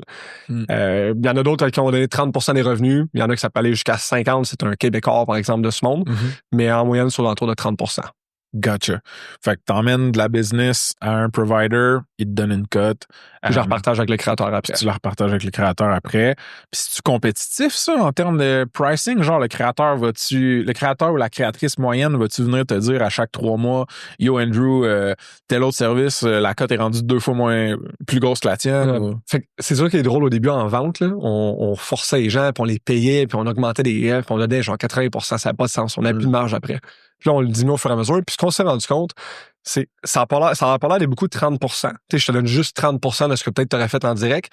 Mais vu que moi, j'ai des meilleures commissions parce que j'ai plus de volume, je prends tout le heavy lifting pour toi. Là, oui, tu fais juste 30%, ben, c'est peut-être un 50% en vérité, peu importe. Savings. Mais là, je t'enlève tout ton temps et l'énergie. Puis il y a personne qui se lève le matin en disant « Hey, j'ai goût d'aller prendre 4 heures pour aller créer des liens d'affiliation sur mes vidéos YouTube, sur mes liens. » Comme ça n'a aucun sens. Ouais, eux, ce qu'ils veulent faire, c'est vivre des expériences, créer du contenu, partager la bonne nouvelle, prendre des photos. Brand. That's it, exactement. Tu prends des photos, tu écris des contenus sur ton blog, tu prends des vidéos, tu fais des montages, that's it, that's all. Tout le reste pour eux, c'est... Puis, avez-vous, genre... Parce que, tu sais, la performance, mettons, de ces sites-là, je sais pas, nous, avec Snipcart, là, on injectait un JS, là, un script en JavaScript, puis comme, genre, les devs qui utilisaient notre outil pour faire du e-commerce sur n'importe quel site web, ils étaient vraiment têteux sur la perf, là, puis la performance, il fallait pas que ça soit lourd à exécuter, puis tout ça. Vous autres, c'est une industrie qui est moins têteuse un peu là-dessus, ou quand même? Ils sont très également. Parce que s'ils se ramassent avec un bounce rate qui est trop élevé, si on est trop heavy, à ce moment-ci, si le waiting load va être trop élevé pour eux, ils veulent rien savoir parce qu'ils vont se retrouver plus loin dans l'algorithme pour Google. Donc, c'est super important pour nous autres également. Puis surtout que, I guess, là, c'est une assumption, mais ils ont peut-être pas juste Stay22 sur leur site, ils ont peut-être d'autres cossins, genre. Ouais. Puis là, des fois, ça tombe, hey, c'est vous autres, je vous ai intégré la semaine passée, c'est réglé. Je suis comme, hey, je travaille avec des compagnies, eux, c'est comme des immenses compagnies multinationales, comme, inquiète-toi pas, là. S'ils acceptent de travailler avec moi, c'est parce que tu fais le correct en tant que Joe Blow, genre, de ton côté. Ouais. OK, puis là, je catch pourquoi perdre Airbnb, ça a été genre un hit pour eux autres, une crise le plus gros brand dessus, tout le monde adorait Airbnb back in the days. Puis là, ils sont allés publics, puis ils voulaient dire à quel point leur brand était fort. Fait qu'ils ont dit, c'est quoi? On cancelle tout notre référencement, tout le marketing spend. On veut prouver comme quoi les gens vont sur Airbnb.com, comparativement à Booking, Expedia et autres. Fait qu'ils ont coupé comme pratiquement tout leur programme d'affiliation complet du jour au lendemain. Ça fait mal à l'industrie. Insane. Parce que là, t'avais plein de créateurs de contenu ou de sites de booking qui affichaient sur Airbnb, c'est ça? Exactement. Poussaient vers Airbnb. Qui poussaient vers Airbnb, puis on en avait quelques-uns là-dedans. Et là, on est comme, bon, ben good. Comme, qu'est-ce qu'on fait maintenant? Nouvelle crise existentielle. Comment est-ce qu'on est capable de pouvoir figure out notre way out de cette fois-ci? Ça a été quoi, la réponse à ça, grossièrement? Ouais. Fait que dans le fond, on s'est mis directement dans la communauté. On leur a mentionné la fois qu'on pouvait remplacer leur lien d'Airbnb pour rediriger vers des hébergements qui étaient insolites, mais mettons différents. Fait qu'on a trouvé d'autres providers qui avaient des choses similaires à ça. Puis on était allé pouvoir aller faire tout le hard work encore une fois pour eux. Fait qu'imagine, ça fait 10 ans que tu blogues, t'as poussé des Airbnb, t'as genre 1000 liens à l'échanger. Tu passeras pas au travers. Puis là, si t'es tout à rentrer, je vais mettre un script sur ton site web, comme tu as fait avec Cart, avec Snip. Et là, tout d'un coup, tout est fait pour toi. Oh, OK, good enough. Puis en l'espace, je te dirais de 30 jours, le moment que la Airbnb a annoncé le moment qu'elle allait être coupée, puis le moment que le transfert s'est fait, on a réussi à rentrer des centaines de nouveaux créateurs de contenu. Fait que ça a été un gros moment pour nous autres. Puis, dude, comment tu allais... L'acquisition ressemblait à quoi... mettons, après le pivot, là, après 2016, puis jusqu'à là, mettons, là, ça ressemble à quoi ta machine d'acquisition? C'est-tu du inbound, c'est-tu du outbound, c'est-tu de la vente? C'est quoi, genre? Fait que jusqu'à il y a 2 ans, c'était principalement du outbound. Moi, de base, je suis un vendeur. J'aime ça parler avec des clients. J'aime ça avoir des insights. C'est comme, c'est quoi ton objectif cette année? C'est quoi tes défis? Qu'est-ce qui se passe? Ah, OK, t'as tel problème. Fait que plus j'ai d'insights, plus je parle avec du monde, plus je suis capable de pouvoir figure out ce qui est important. Puis ça a été dans la culture from the get-go. Fait que nous, on mettait beaucoup d'emphase sur le service à la clientèle, sur l'expérience qu'on avait avec eux. Fait qu'on a poussé là-dessus. Puis là, ça fait environ 2 ans qu'on est rendu avec une équipe marketing. Puis là, on est rendu avec 5 personnes, avec des content creators, head of marketing et autres. Mais jusqu'à présent, jusqu'à il y a 2 ans, dans le fond, c'était juste du outbound. Ce qui est très différent des SaaS, des compagnies marketing. Pas mal tout le monde va faire du marketing from the get-go. Nous, on a décidé de faire de la vente from the get-go. Ouais, je pensais ça, moi, tout, que tout le monde ferait ça, mais on dirait qu'en parlant de plus en plus de ça, je me rends compte qu'il y a quand même, man, beaucoup de monde qui se font juste se structurer une christie de belle motion de vente, puis comme que ça marche. Puis aussi, aujourd'hui, man, il y a tellement de bruit sur Internet, c'est tellement facile de créer du contenu, puis la pub coûte tellement cher que on dirait que la vente, il y a comme une sécurité ou une certitude dans les chiffres et les ratios de genre, je mets un dude ou une dudette sur de la vente, il y a un quota, il est payé à commission, ça fait que ça me capte mon downside. Lui, il y a un beau, tu sais, comme si on fait assez d'outreach, on va atteindre. Tu sais, on dirait qu'il y a comme de quoi de plus engineerable là, dans la vente, des fois, on dirait. Tu vois, je sais pas. Non, mais je le vois d'une façon pas différente. Mais en marketing, je me dis, tu vas mettre une pub, tu vas regarder voir le taux de conversion de ton funnel, puis après ça, ton CAC, puis ton LTV que tu vas chercher derrière, puis tu vas essayer plusieurs content. C'est ça. En vente, une fois que tu as ton vendeur, mettons, ça fonctionne pas au bout de 6 mois, c'est-tu à cause de ton vendeur? Ou c'est à cause de ton produit ou ton go-to-market où il n'y a pas d'adéquation? Fait que nous, c'est sûr qu'au début, moi, j'étais le vendeur, puis sur ta région de personne, t'es comme, pourquoi ça close pas? Qu'est-ce qui se passe? Là, tu dis, c'est-tu le segment de marché? C'est-tu la géographie? Parce qu'en ce moment, on va pas à bonne place. Fait que t'es rendu 12 mois plus tard, tu sais toujours pas. T'as pas de learning qui sont sortis à travers ça. Ça, c'est dur. Ouais. Ben, c'est pour ça que, en tout cas, il y a une couple de founders SaaS qui sont plus sales heavy qui me disaient, genre, engageant souvent 2-3 en même temps, genre, qui s'overlap pour comparer, éliminer des variables, dans le fond, de personnalité ou de. Puis, tu sais, donne-leur des listes similaires ou, genre, pour pas qu'ils puissent s'en virer de bord parce que tout le monde va trouver des excuses pour tout, là. Je suis 100% d'accord. Puis tu sais, man, tu parlais de l'attribution qui peut être plus straightforward en marketing, en inbound, mettons, ou même en pub, là, en marketing de performance, genre, j'ai l'impression que ça devient de plus en plus focal, man, de plus en plus tough de faire de l'attribution sur le sens du monde, là. Genre, je suis des compagnies qui se spécialisent là-dedans, là. Mais c'est l'enfer, le last click, là, c'est-tu la pire métrique qui est pour ça? Puis tous les gens qui proposent de faire des mix, dans le fond, d'attribution entre le first, last click, puis repartager, il y a personne qui réussit à le deliver. Puis je sais pas si ça va jamais se faire. Ouais, c'est vraiment fucked up. Fait que là, mettons, ton split d'acquisition de nouveaux clients qui rentrent, c'est-tu genre 80-20 vente puis marketing, mettons? En termes de valeur de client, oui. Pas en termes de volume. Fait que dans le fond, mes vendeurs vont aller plus après des gros comptes, effectivement. Fait que dans le fond, le CAC est plus élevé, mais le LTV est beaucoup plus élevé. Marketing vont gérer principalement, dans le fond, tout ce qui va se passer au niveau des long tail. Fait qu'on peut se permettre à ce moment-ci de spend plus. Fait qu'ils rentrent directement, puis on perd moins d'argent. Puis quel genre de marketing tu fais? Un peu de tout, dans le fond, il y a du SEO, il y a du SEM, on commence à faire du GEO là-dessus. Mais c'est beaucoup la communauté, nous autres. Du quoi, excuse? GEO, avec, dans le fond, tout ce qui se passe avec les GPT, là, fait que les gens mettent de la publicité, pas de la publicité, mais trouvent des façons de pouvoir se faire référencer par les je pensais que c'était AIO, AS. Ouais, ça, mais il y a plusieurs façons. Fait que dans le fond, tout le monde appelle. Ben oui, exactement la même affaire. AIEO, je pense. Ouais.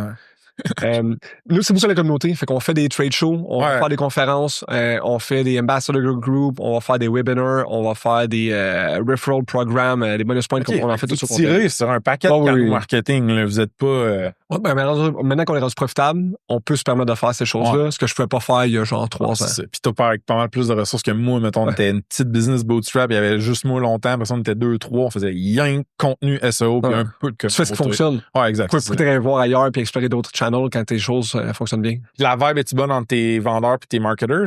Ouais, on a eu des problèmes par le passé, je te mentirais pas. Même, on a eu des problèmes across the board entre les vendeurs et les produits engineering puis marketing. Là, on est rendu avec un bon level de leader. Fait que ça a donné un gros coup de pouce. Les gens se rencontrent toutes les semaines. Fait qu'on a fait un peu les level 10 meetings de US. Ils se rencontrent ensemble, règlent leurs problèmes. Fait que ça va vraiment mieux maintenant. Attends, le level 10 meeting des US, qu'est-ce que c'est ça? C'est dans le fond l'Entrepreneur Operating System. Explique c'est quoi pour le monde qui connaissent pas ça. Je connais un peu ça. Mais... Okay. Fait que EOS, c'est Entrepreneur Operating System. Donc, c'est un modèle ou c'est un processus, dans le fond, de gestion de management. Il existe les gazelles, il y en existe plein d'autres. Nous, on a décidé de prendre celui-là dans l'entreprise. Fait que ça donne un format sur comment gérer ta business. Puis un de ces suggestions-là, dans le fond, c'est de faire des meetings qui sont récurrents toutes les semaines. Ça dit que ça dure 90 minutes.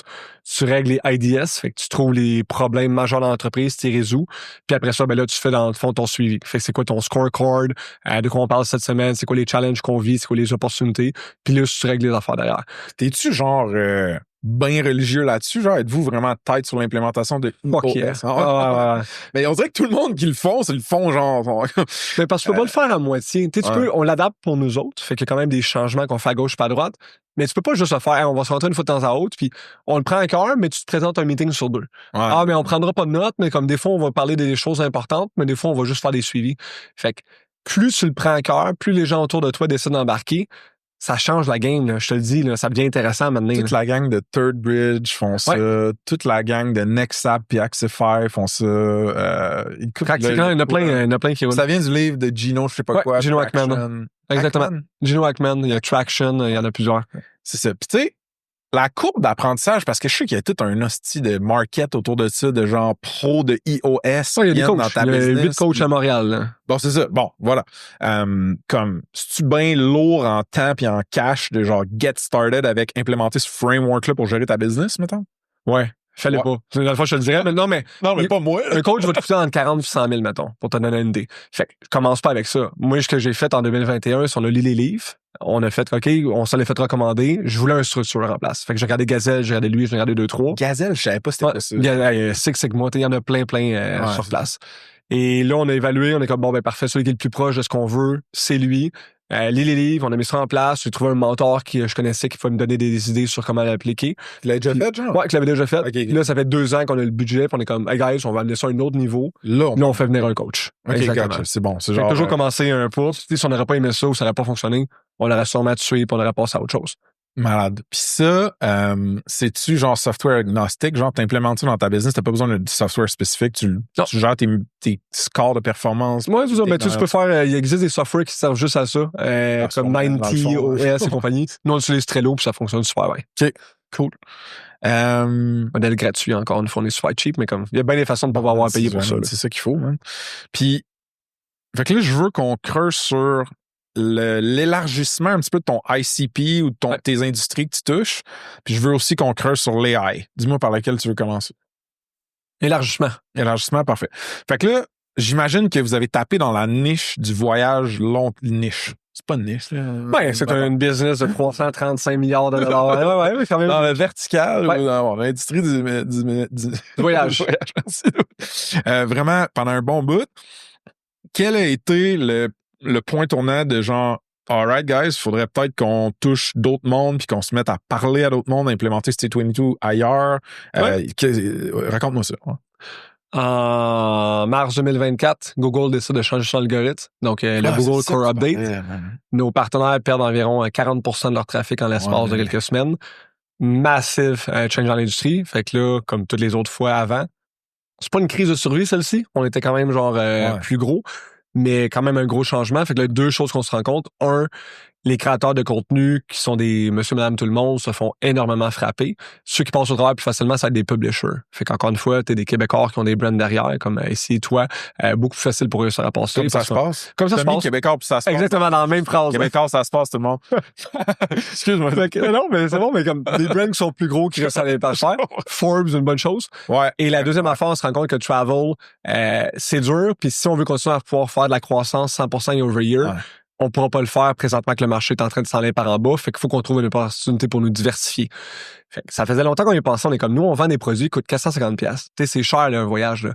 Fait que la moyenne de average order value, nous autres, c'est 450 US. Fait qu'on se dit, on a définitivement un intérêt près de notre audience d'acheter des cossins, des parapluies, des bathing suits, d'acheter la version solaire. On est comme, quoi, on est prêt à pouvoir vendre ça. Retour vers e-com, peut-être un peu. Retour vers e-com un peu. Puis on dit, bon, on va l'essayer, puis on va voir qu'est-ce que ça donne.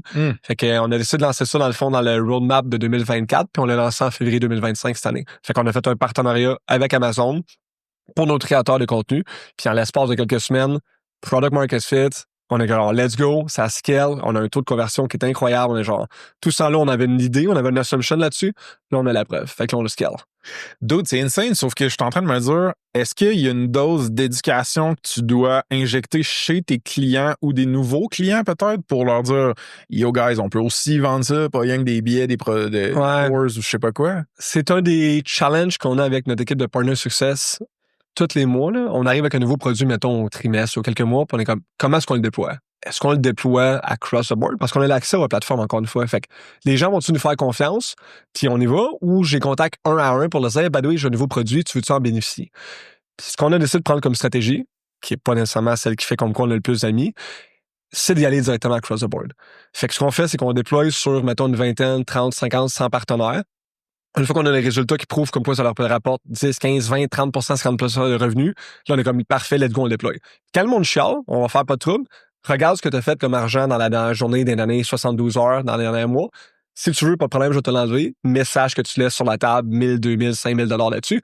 Fait que ça change la dynamique un peu à ce moment-là. Mais il faut que j'aie des preuves pour le prouver, là. Fait que t'as été très rouge dans ton approche, là. Ouais, mais c'est pour ça que je te dis, ça crée toujours des challenges. Puis on se met l'équipe de leadership qui sont ouverts, qui sont collaboratifs, qui sont comme, faut que tout le monde soit heureux, puis la vie est belle. Puis c'est ça qui est le plus dur dans le business. Moi, je veux que ça bouge rapidement, puis c'est important. Puis tu peux pas faire 100% de croissance en mettant tout le monde, puis tout le monde soit ami, puis friendly. Ouais. Ouais, je te feel. Mais là, les gens qui seraient peut-être potentiellement irrités ici, c'est les créateurs de contenu qui se rendent compte que finalement, tu pousses d'autres contenus. Exactement. Fait que finalement, en place de Spark, en place de voir, par exemple, avant, tu parlais d'un restaurant à proximité du Machu Picchu. Là, j'aurais mis un épalien vers Open Table. Ben, peut-être que je vais mettre quelque chose quand tu parles. Hey, moi, j'ai pris, je suis allé faire le Machu Picchu, puis c'est important d'avoir le bon gear. Juste gear. Bon, ben, parfait, je vais travailler vers Amazon pour peut-être des souliers, des bâtons d'hiking. C'est ça, mais tu sais, tu restes comme sémantiquement, thématiquement relevant. Tu pousses pas vers des dildos, là, on s'entend. Exactement. Mais, quand même, c'est leur contenu, puis comme ça à cœur, c'est pour ça qu'il faut que je fasse attention. Ah, fine ligne. C'est super intéressant. C'est toujours dans le gris. C'est ça. Ah, mais c'est vraiment intéressant d'autres. Puis, I guess que aussi d'autres industries du genre, tu sais, il y a gros, man, I guess, l'affiliate sur, je check autour de nous dans le studio, man, là, le clothing, apparel, cosmetic, you name it, là, house furniture, ouais, pets. Ça. Fait que, tu peux aller bien plus wide, là. Tu peux tout faire ça. Là, il faut juste que tu, genre, te design des stratégies de vente, des motions de vente ou des campagnes de marketing plus, mettons, sur cosmétique ou genre, un affaire de même. Non. Fait que, voici pourquoi. Fait que l'objectif, c'est, dans le fond, c'est de rendre le tout le plus scalable possible sans avoir de manual labor de la part de nos partenaires, créateurs de contenu, compagnies médias et autres. Fait que je veux toujours, dans le fond, que c'est l'équipe d'ingénierie puis produits qui travaille main dans la main pour rendre le tout le plus universel? Ouais, universel possible. Fait qu'il n'y a pas besoin que personne de se faire vendre. Fait que nous, on a créé, à la base, c'est from the ground up, orienté vers les partenaires, pas vers l'advertiser. Ma job, c'est de figure out, toi, comme utilisateur, ce que j'ai comme information sur toi en fonction de ton device, ton mobile, qu'est-ce que tu fais, plus la page où tu es en ce moment. Fait que c'est une page de voyage pour famille, si tu es en train de parler d'Hawaii, si tu es en train de parler de luxury travel, based on this, puis toi, là, je vais devoir trouver le contenu qui va te convertir pour toi comme personne. Fait que si je fais ma job comme du monde, puis j'ai un taux de conversion de 8%, je suis un kingpin. Si j'ai un 1% de taux de conversion, ça marche pas, j'ai fait une erreur, faut que je retourne à la table de dessin. Gotcha. Fait qu'il doit y avoir du dashboard au pied carré dans ta business. Ouais, pas mal. On a Mixpanel, Windmill, Snowflake, you name it. Looker, en ce moment, on est pas mal là-dessus. Ouais. Je peux pas m'empêcher de te poser des questions sur l'intelligence artificielle parce que ça affecte plein d'industries, là, la nôtre en étant une aussi, mais genre, moi, je vais faire quelque chose d'extrêmement genre narcissique, là, je vais parler juste de mon expérience. S'il te plaît, parle-moi de ça. Le dernier voyage que j'ai fait, le dernier gros voyage, c'était où avec Marie? C'était genre, je pense que c'était à San Francisco l'été passé. Sûrement pas d'atteindre de loin avec un exit. Non, man. Je suis actually allé au Ritz-Carlton. Pour ceux qui écoutent, c'est la dernière dépense folle que j'ai faite post-Snipcart. J'avais dit à ma blonde, genre, fuck it, on se garde, genre. Ouais, c'était overkill. Ça ta blonde, par contre? Dans un Waymo, genre. Oh man, ça puait le privilège. Bon, blague à part d'autres. Pour planifier ce voyage-là à SF, j'ai mostly chit-chatté avec ChatGPT. Moi, ma mère, on veut peut-être aller faire un truc en Europe. J'ai voice chat avec ChatGPT. Il y a beaucoup du contenu et des suggestions de voyage que pour moi, juste pour moi, je les ai pognés via le portail qui est genre un LLM avec un produit comme ChatGPT. Ça, c'est sûr que genre, je suis pas tout seul, like, yes. Ouais, c'est ça. Fait qu'est-ce que ça fait sur tes créateurs puis tes appelles-tu tes partenaires, toi, ceux qui créent du contenu? Bon, sur tes partenaires, man, changement peut-être de comportement-là par rapport à la consommation de contenu, soit voyage ou autre? Oui, 100%. Principalement ceux qui sont sur le web, je te dirais qu'ils vont se faire impacter encore plus. Donc déjà, depuis le GCU en 2024, ils recevaient moins de trafic. L'update de Google. De l'update de Google. Fait que ça ne va pas dans la bonne direction en ce moment pour eux. Blogs, mettons. Les blogs, exact. Ouais. Ceux qui sont en réseaux sociaux, fait que pense Instagram, YouTube et compagnie, c'est plus haut dans le funnel. Ouais, fait que t'es plus à l'inspiration. Fait que tu vas pas nécessairement booker à la fin là-dessus, mais tu vas t'en servir beaucoup pour te faire inspirer. Qu'est-ce qui se passe au Costa Rica? Tu vas peut-être écrire Coffee Shop San Francisco sur YouTube ou TikTok. Puis là, tu vas trouver des sweet spots où tu vas pouvoir trouver des super bons microbrasseurs peut-être ou le café de torréfaction et autres. Je suis certain toutefois, puis la bonne nouvelle avec nous autres, c'est que quand tu fais du travel, c'est pas comme des souliers. T'sais. Quand tu achètes ton soulier chez Nike, dans n'importe quel magasin, ça n'a pas d'impact, tu finis toujours avec ça. T'as-tu regardé ta chambre avant de booker? T'as-tu choisi si tu prenais un breakfast, pas de breakfast? T'avais-tu une chambre qui avait une vue? T'as-tu choisi où tu étais dans la ville ou t'as juste écrit Bon, peut-être tu vois dans ton cas, à toi, t'as choisi Ritz-Carlton puis ça a fini là. Mais pour monsieur, madame, tout le monde, c'est pas une chambre d'hôtel qui est une chambre d'hôtel. Ça vient avec une connotation derrière. Fait qu'on les voit beaucoup qui vont terminer la transaction sur une page comme, encore une fois, un OTA ou un meta-search, comparativement à un bien, un produit qui est, je sais pas si c'est le terme encore une fois, mais c'est toute la même chose, là, qui est générique, maintenant. Ouais, qui est générique. Dans le fond, t'achètes une chaise, c'est une chaise, peu importe où tu l'achètes. Le travel n'a pas ça. Fait que si on les prend en haut du funnel pour pouvoir les garder, il y a des avantages. Mais c'est certain que les gens vont quand même participer avec un GPT ou un LLM pour réussir à améliorer. Tu l'as dit, je suis là pendant 5 jours, je gaspille 3500$, je vais faire 3 restaurants, et ils vont te sortir un itinéraire.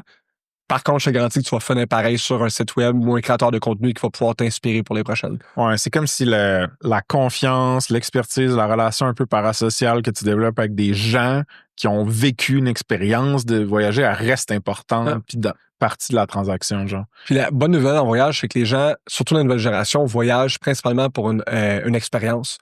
Il y a personne qui va aller booker son billet d'avion ou son hôtel avant d'avoir son billet pour aller voir Céline Dion à Vegas ou d'aller voir une finale de NBA ou peu importe.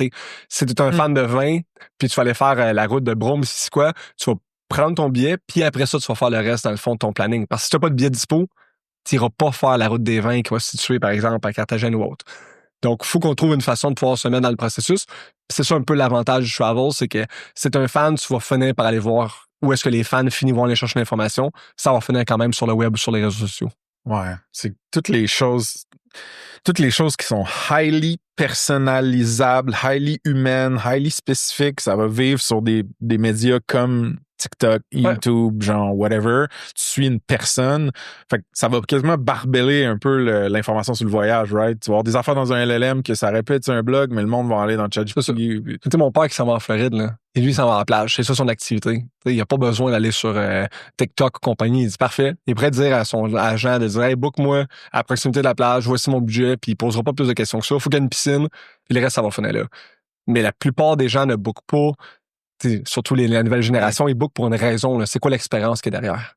Mais toi, Andrew, sur une surface, sur un canal comme TikTok, mettons, ou YouTube, ta surface d'insertion de transactions, de links, mettons, ou de whatever, est moins élevée que sur une plateforme comme un blog, là, un genre de ghost WordPress. Différente. Fait que là, on a lancé un nouveau produit qui s'appelle Pulse. Fait qu'on prend l'information dans les vidéos. Fait que vraiment comme ce qu'on voit directement avec LLM, plus que la transcription. Fait que ce que la personne va dire. Ouais. On fait un mix-match. Puis si jamais on voit qu'il y a des opportunités monétisables, encore une fois, fait que tu parles de car rental, tu parles d'Air Canada, je vois comme quoi tu manges à tel restaurant puis d'hôtel. Tous les bons travel bloggers font ça.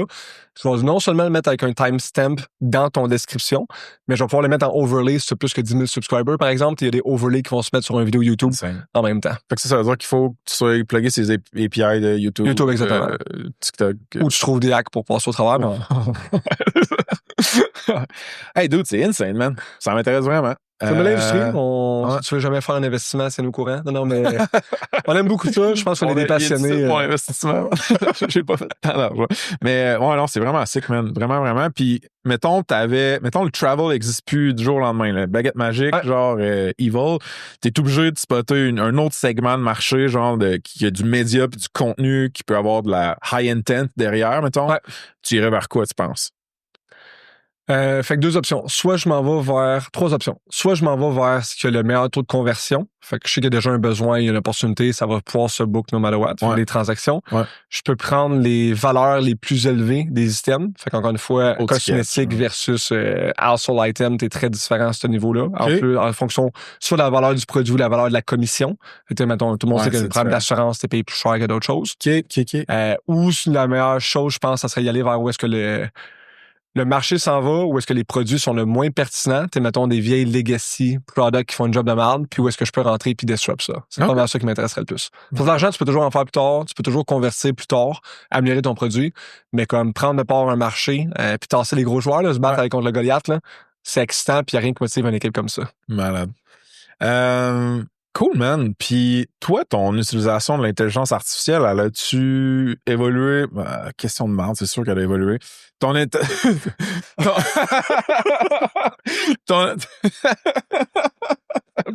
le monteur lave pour moi, là, c'est sûr, je le garde. Merci. Ouais, ton utilisation de l'intelligence artificielle en ce moment, mettons, là, elle ressemble à quoi, roughly, tes réflexes ou tes outils, mettons? Ouais, fait que je m'en sers comme un coach. Fait que, meilleur exemple, dans le fond, fait que c'est un sounding board. Chaque fois que j'ai des questions, je m'en vais vers là-bas. Fait que vraiment très différent de comment j'utilisais Google par le passé, là. C'est en plus comme by the way, puis je pitch tout ce que j'ai. Fait que, mettons, j'ai des résultats, là, je viens d'aller me chercher un vélo, je me suis fait faire un positionnement dessus, je transfère ça à l'intérieur, je transfère mes documents fiscalistes, je transfère tout au complet à l'intérieur. Fait que, dans le fond, je me dis, plus il y a d'informations sur moi, je sais qu'il y en a qui vont trouver ça un peu abusif, mais comme, plus il va pouvoir m'aider, plus il va pouvoir agir en tant que coach. Fait que je trouve ça juste idéal. Ouais, moi, je suis dans ton équipe là-dessus, man. Mostly, là, genre, tu sais, mon espèce de, pas life coach, mais genre partner un peu de réflexion puis d'idéation, c'est ChatGPT parce que c'est lui qui a le plus d'informations sur moi, mettons. J'utilise d'autres tools pour des tâches plus spécifiques puis genre narrow, genre Claude pour de la création, mettons. De l'analyse de données, j'adore ça. Puis j'ai un projet pour mes infolettes pour aider à bootstrapper comme le scaffolding un peu de mon infolette. Fait que rédaction est bon aussi. T'as-tu joué un peu, ou ton équipe a-tu joué un peu avec les genres de autres tools un peu generative, genre, mettons Midjourney, Lovable, Bolt, Manus, ces affaires-là, ça a-tu... parce que pas dans les opérations, t'es pas zéro stress, man. Zéro stress, puis... parce que éventuellement, ça serait cool de savoir si tes partners qui créent du contenu, comment ils utilisent ces nouveaux tools-là aussi. Genre, ce serait intéressant d'aller voir ça. Voir si ils sont pénalisés ou non, parce que Google, c'était beaucoup ça qui se passait. Si tu faisais AI, ben là, tu te faisais pénaliser, donc il faut qu'ils fassent attention. OK. Comment tu as évolué dans ton rôle de co-founder puis de CEO jusqu'à présent? Ce que je veux savoir, c'est Andrew d'aujourd'hui, mettons, là, versus Andrew, disons, 2016 pour State 22. Ton day-to-day, là, en quoi il est le plus drastiquement différent, mettons? Le diff entre ces périodes-là. Ah, mais c'est quand même facile. Fait que back en 2016, on est 2, 3, 5 employés, 10 employés. Fait que j'étais dans les opérations à côté. Fait que c'est 90% d'opérations, peut-être 10% management, that's all. Il n'y a rien d'autre qui se passe à travers ça. Sur le management, c'était le soir quand t'étais sur le toit en train de regarder les avions puis les étoiles. Aujourd'hui, c'est complètement l'opposé parce que j'ai vraiment une bonne équipe. Je suis pas peu fier de le dire, comme j'ai vraiment une fucking bonne équipe de managers en dessous de moi pour m'aider. Fait que je fais plus d'opérations. Je suis pas au courant de ce qui se passe dans le day-to-day sur la business pour être bien honnête. Fait que je prends 3 décisions par année peut-être. Fait que c'est vraiment plus au niveau stratégique que d'autres choses. Puis ils me laissent dans le fond travailler là-dessus. Fait que pendant ce temps-là, j'ai un directeur d'opération qui éteint des feux à gauche à droite. J'ai un directeur commercial qui s'occupe de penser au prochain segment, comment mieux vendre le produit, qu'est-ce qu'il peut faire. Puis il travaille main dans la main avec mon cofondateur qui, lui, c'est le product visionary, comme quel produit il faut qu'on lance, c'est quoi sur le marché, qu'est-ce qui serait intéressant, comment est-ce qu'on peut apporter de la valeur pour ces gens-là. Fait que ça a changé beaucoup ma dynamique de opération, day-to-day, fais tes affaires versus là, j'ai une box zéro, puis je suis comme merveilleux, ça me permet le temps de faire des retraites puis passer du temps que j'aurais pas le temps de faire autrement. Fait que mettons là que t'as 10 unités de temps dans l'année de Andrew aujourd'hui, genre, tu dirais qu'il y en a combien de ces unités de temps-là qui sont passées en management de ton monde clé, là, toute ta team de killers que t'aimes beaucoup, puis tes managers, fundraising, puis genre stratégie puis décision plus comme critique. Mettons, fundraising, c'est plus par période, c'est ça exactement. Fait que je vais l'enlever dessus. Fait que mettons management versus opération, c'est ça? Non, c'est genre comment les gens clés dans ta business que tu dois gérer qui reportent encore à toi versus, mettons, des décisions plus stratégiques, soit de pair par rapport au produit ou de la commercialisation. Ah, c'est principalement le deuxième. Okay. J'ai un direct report parce qu'on a mis le programme en place, dans le fond, un visionnaire intégrateur, qui est un autre processus exactement d'IOS. Fait que moi, j'ai mon directeur d'opération, puis lui s'occupe de pouvoir gérer, dans le fond, tout mon C-level. C'est ça qu'il me faut, moi, d'autre, dans le fond. Ça change la game. C'est vraiment dur. Puis je me suis jamais vu comme étant un visionnaire, entre guillemets. Là, comme, on lit le livre, puis au début, tu coches des notes, puis la manière, tu fais OK, finalement. Même moi, deux. Mais là, je commence à me builder un système. Là, on a une fille vraiment sweet au Maroc qui vient de rentrer, puis elle agit comme chargée de projet, mais aussi IA un petit peu. Puis je commence à être délégué de plus d'affaires. Joe, ma directrice marketing, elle prend... Il y a des pans de la petite business que c'est même plus moi qui touche. Puis je commence à me builder de quoi, puis ça fait du bien. Là. Puis ça me faisait peur au début. Moi, je suis plus un comme wartime CEO. Fait que j'aime ça dans le feu de l'action, j'aime ça quand il y a des crises, j'attends le prochain problème pour trouver une opportunité puis le transférer. Puis là, quand tu tombes sur un peacetime CEO avec un intégrateur qui gère tout, tu es comme je fais-tu mal ma job? T'sais, pourquoi je suis pas en train de genre stresser? Pourquoi je suis pas en train de réagir? C'est ça, exactement. Donc, j'imagine que c'est normal, là, bon. Fait que là, je fais des podcasts en place, je travaille sur mon média, comme, on fait des choses différentes. Des flips dans la piscine. Ouais, des flips dans la piscine. D'ailleurs, c'est clair que t'es un wartime rouge CEO, parce que t'as pas peur du risque, man. Depuis tantôt, je check le verre d'eau sur mon sel. Let's go. Sweet, man. Si tu t'avais à identifier, mettons, un blind spot que t'as comme CEO aujourd'hui. Ben, c'est pas un blind spot parce que je suis au courant. On fait des reviews à tous les 3 mois avec mon équipe pour savoir sur quoi je suis bon. Ben, dans le fond, c'est quand même sur quoi on est bon ensemble. Ça, 3 mois. Ouais, ben, on le faisait dans le fond 2 fois par année sur les retreats. Ouais, exactement. Puis là, on en parle quand on s'assoit ensemble. Okay. Mon plus gros challenge, dans le fond, c'est la communication. Fait que j'agis très vite. Je pense très, très vite aussi. Fait que je donne souvent pas le contexte nécessaire pour que les gens arrivent à même résultat que moi. Je parle définitivement trop vite, comme tu as sûrement pu remarquer avec ton audience.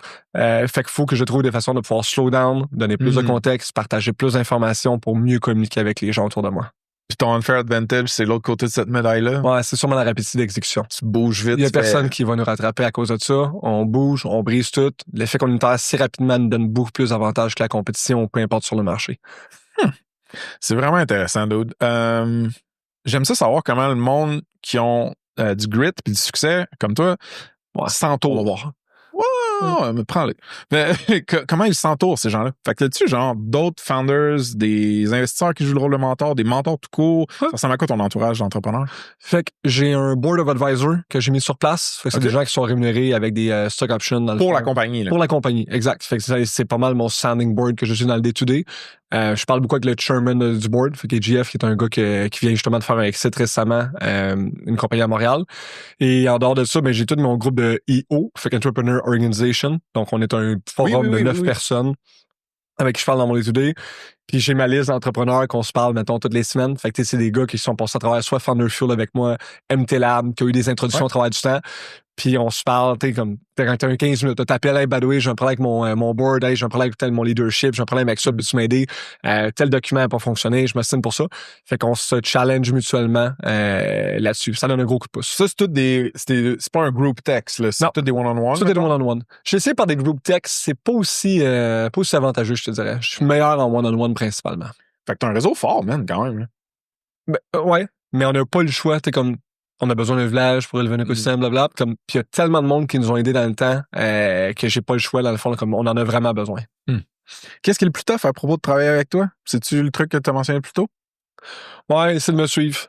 Définitivement que les gens trouvent que je suis bipolaire. Fait que je suis comme soit à 0 ou 100. Fait que, tu sais, je vais rien faire, puis je vais pas m'impliquer, puis je vais rien toucher.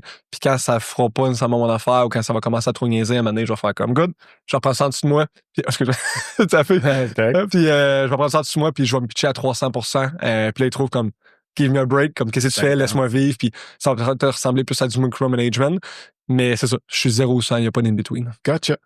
Malade. Tu sais qu'on parle souvent de nos succès, man, ce qui a bien été, puis tout. Puis je trouve que tu as déjà amené une bonne dose d'humilité puis de transparence dans les choses qui ont été plus tough pour toi. Mais si tu avais à identifier comme le palmarès, le genre de la période la plus sombre, la plus rough comme founder, peut-être pour que d'autres mondes se sentent moins seuls s'ils vivent ça, ou juste enlever les lunettes roses, parce que je trouve qu'il y a de la masturbation entrepreneuriale des fois, là, alors que des fois, c'est genre tough. Ouais, j'ai mis les erreurs. Mais je vais revenir sur la pandémie. Ça a vraiment été le plus dur. Ouais. On venait de signer notre ronde de financement. J'annonce à mon équipe, hey guys, c'est bonne nouvelle. On va passer au travers de la pandémie. Ça va durer 6 mois. J'ai de l'argent qui rentre. Everything's good. Comme personne qui a besoin de stress avec ça. Et là, 2 semaines après, j'appelle. Je connais l'argent est où? Puis comme, ça s'en vient. Puis là, 1 mois plus tard, on n'enverra pas l'argent. Amène-moi en cours si tu veux. Mais comme de toute façon, ta compagnie va mourir. Fait que genre, je m'en sac. Là, je suis obligé de calculer les chiffres. J'arrive là-dessus. Puis je suis like, non seulement comme faut qu'on fasse des coupures, mais comme faut qu'on fasse des coupures drastiques. Là. On peut pas couper genre la moitié du staff pour laisser aller le 3/4 de l'équipe. J'ai du monde qui ont signé des employment agreements avec moi, fait qu'ils rentrent de chez leur job genre dans quelques semaines. Puis là, je suis obligé de les rappeler puis de dire, je comprends que t'as donné ta démission, mais comme faut que je te le dise, comme je peux pas t'engager, comme cancelle ça tout de suite. Fait que ça, c'est ton affaire, mais au moins tu les connais pas, tu deals pas avec eux. Le monde qui sont avec toi depuis genre 4 ans, là, qui sont rentrés en 2016 au début, puis qui acceptent d'avoir des salaires de merde à genre 12 000 $ par année au début, puis après ça 20 000, puis 35 000. Puis là, t'es obligé de regarder les yeux, faire comme, j'ai pas besoin d'équipe de vente en ce moment puis de marketing parce que ça me sert absolument à rien. Yes. C'est pas une personne, c'est une famille. Fait que là, tu laisses tomber pas une personne, t'en as genre 20 là-dessus, puis là, c'est 20 familles que t'impactes. Pas mal plus rough. Le soir, tu te sens pas aussi winner que tu pensais que tu l'étais, puis tu te remets un peu en question, puis tu te demandes est-ce que t'es le sentiment imposteur. C'est-tu vraiment pour moi? C'est-tu la meilleure chose? Est-ce que quelqu'un aurait fait quelque chose de mieux? C'était-tu vraiment la meilleure option? Puis il y a pas de façon de le savoir, là. À qui t'en parlais? T'en parlais-tu? Ouais.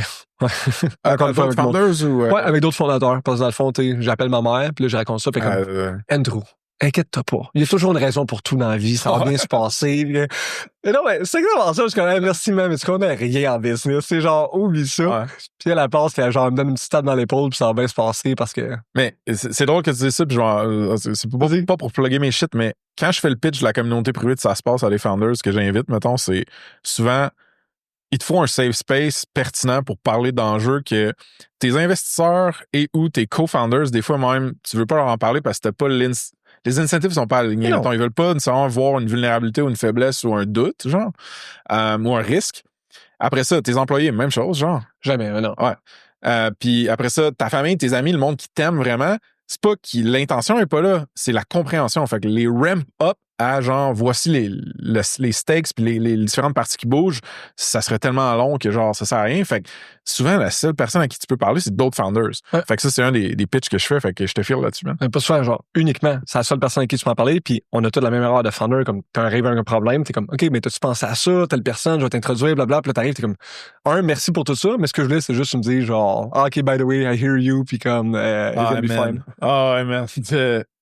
On fait des rounds, nous autres, des sessions virtuelles que faut que la personne, un ou une founder qui arrive, mettons, puis qui dit, voici mon enjeu critique en ce moment.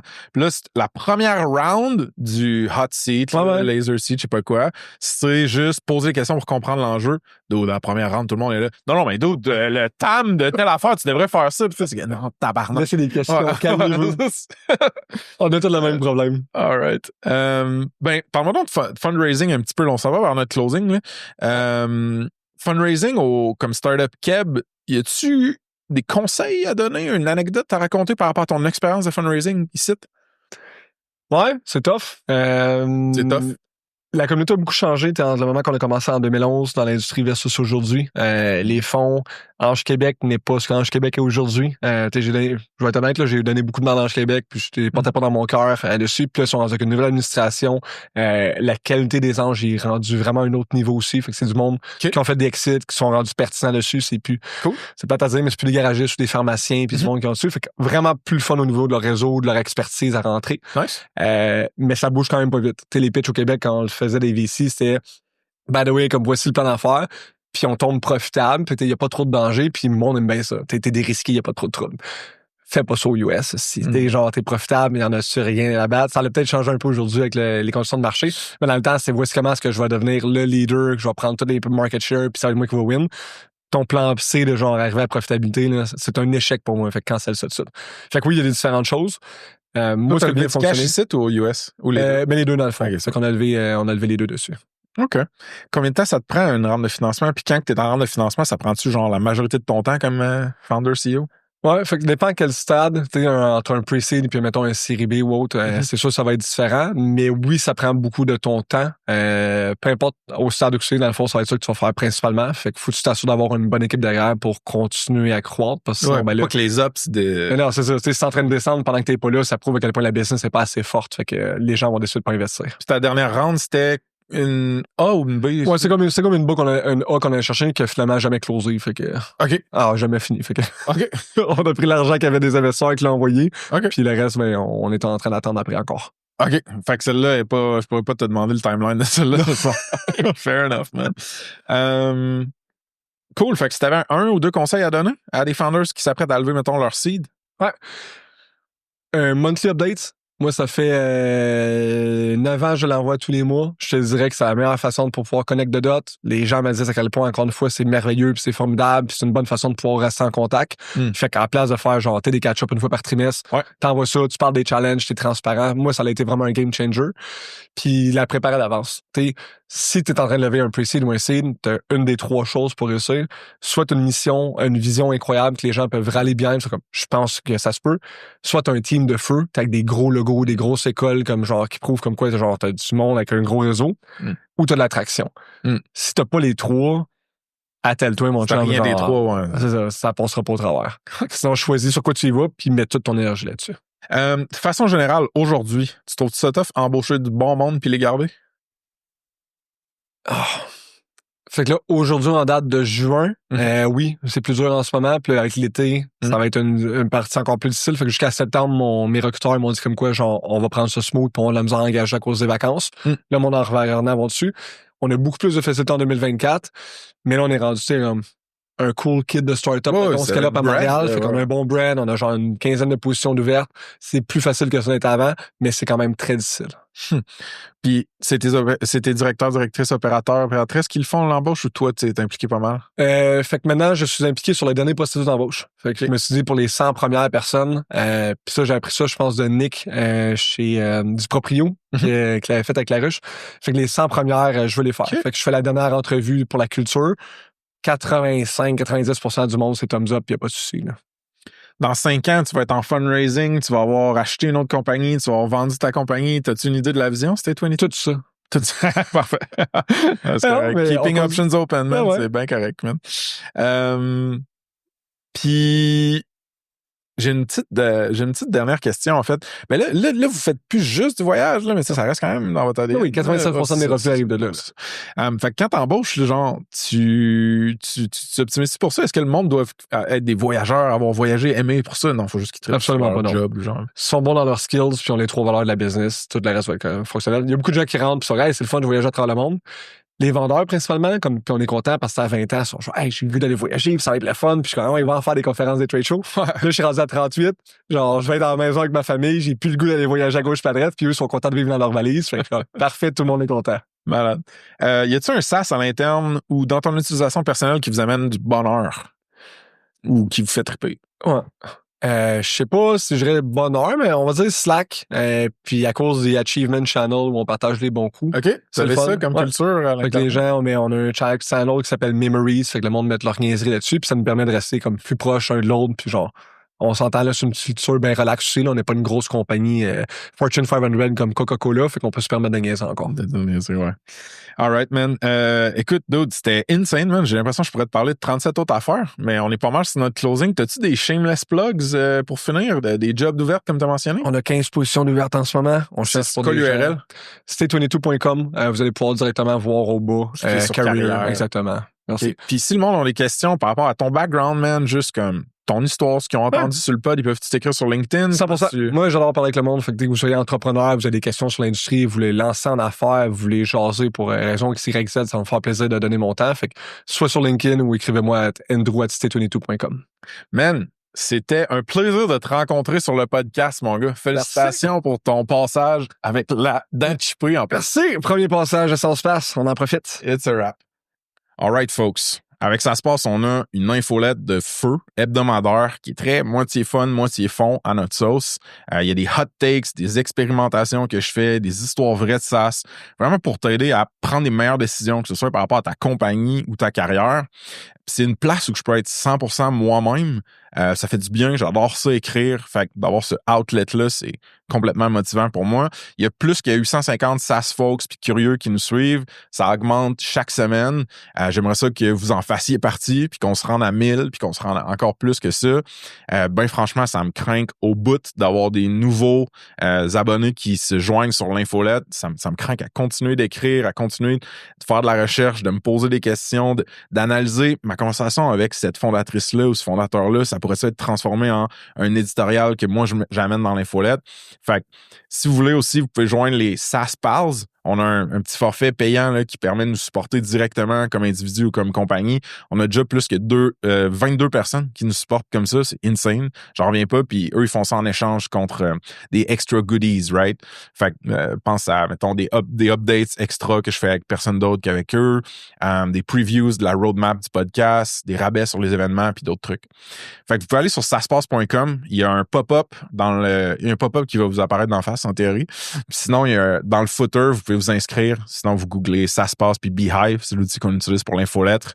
Ça me craint vraiment de voir ça grandir. Puis ça me tient à cœur. Fait que check it out. Puis si vous avez du feedback constructif aussi, vous pouvez me le shooter.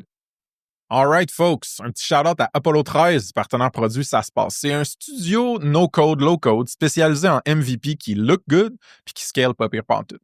Basically, ils bâtissent des killer MVPs rapidement puis à moindre coût avec des outils qui sont très user-friendly.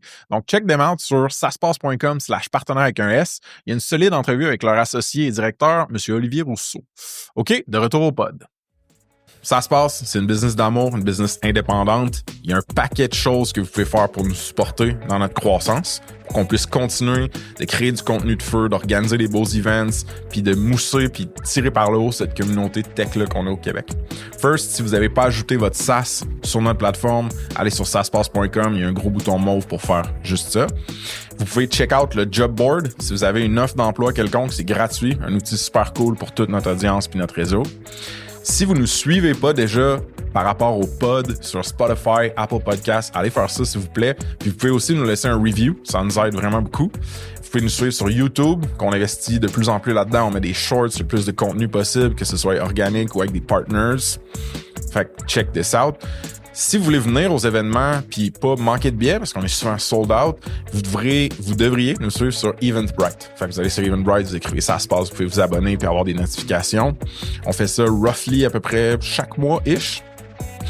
Puis last but not least, suivez-nous sur LinkedIn puis Instagram. On met du beau contenu, du contenu souvent drôle. Fait que je pense que ça vaut la peine. Je veux finir cette outro custom-là un petit peu en remerciant les partners certifiés de SasPass. On a des compagnies de fous qui nous supportent financièrement, stratégiquement, des fois même psychologiquement dans mon cas.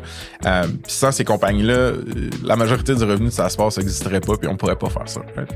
Fait que je veux que vous preniez le temps d'aller les regarder. saspass.com/partenaire avec un S. Ils sont tous listés là. Ils ont une belle fiche avec du contenu, avec des liens, des détails. Je vous les nomme rapidement. Leviat Légal, des avocats qui sont tech et founder-friendly.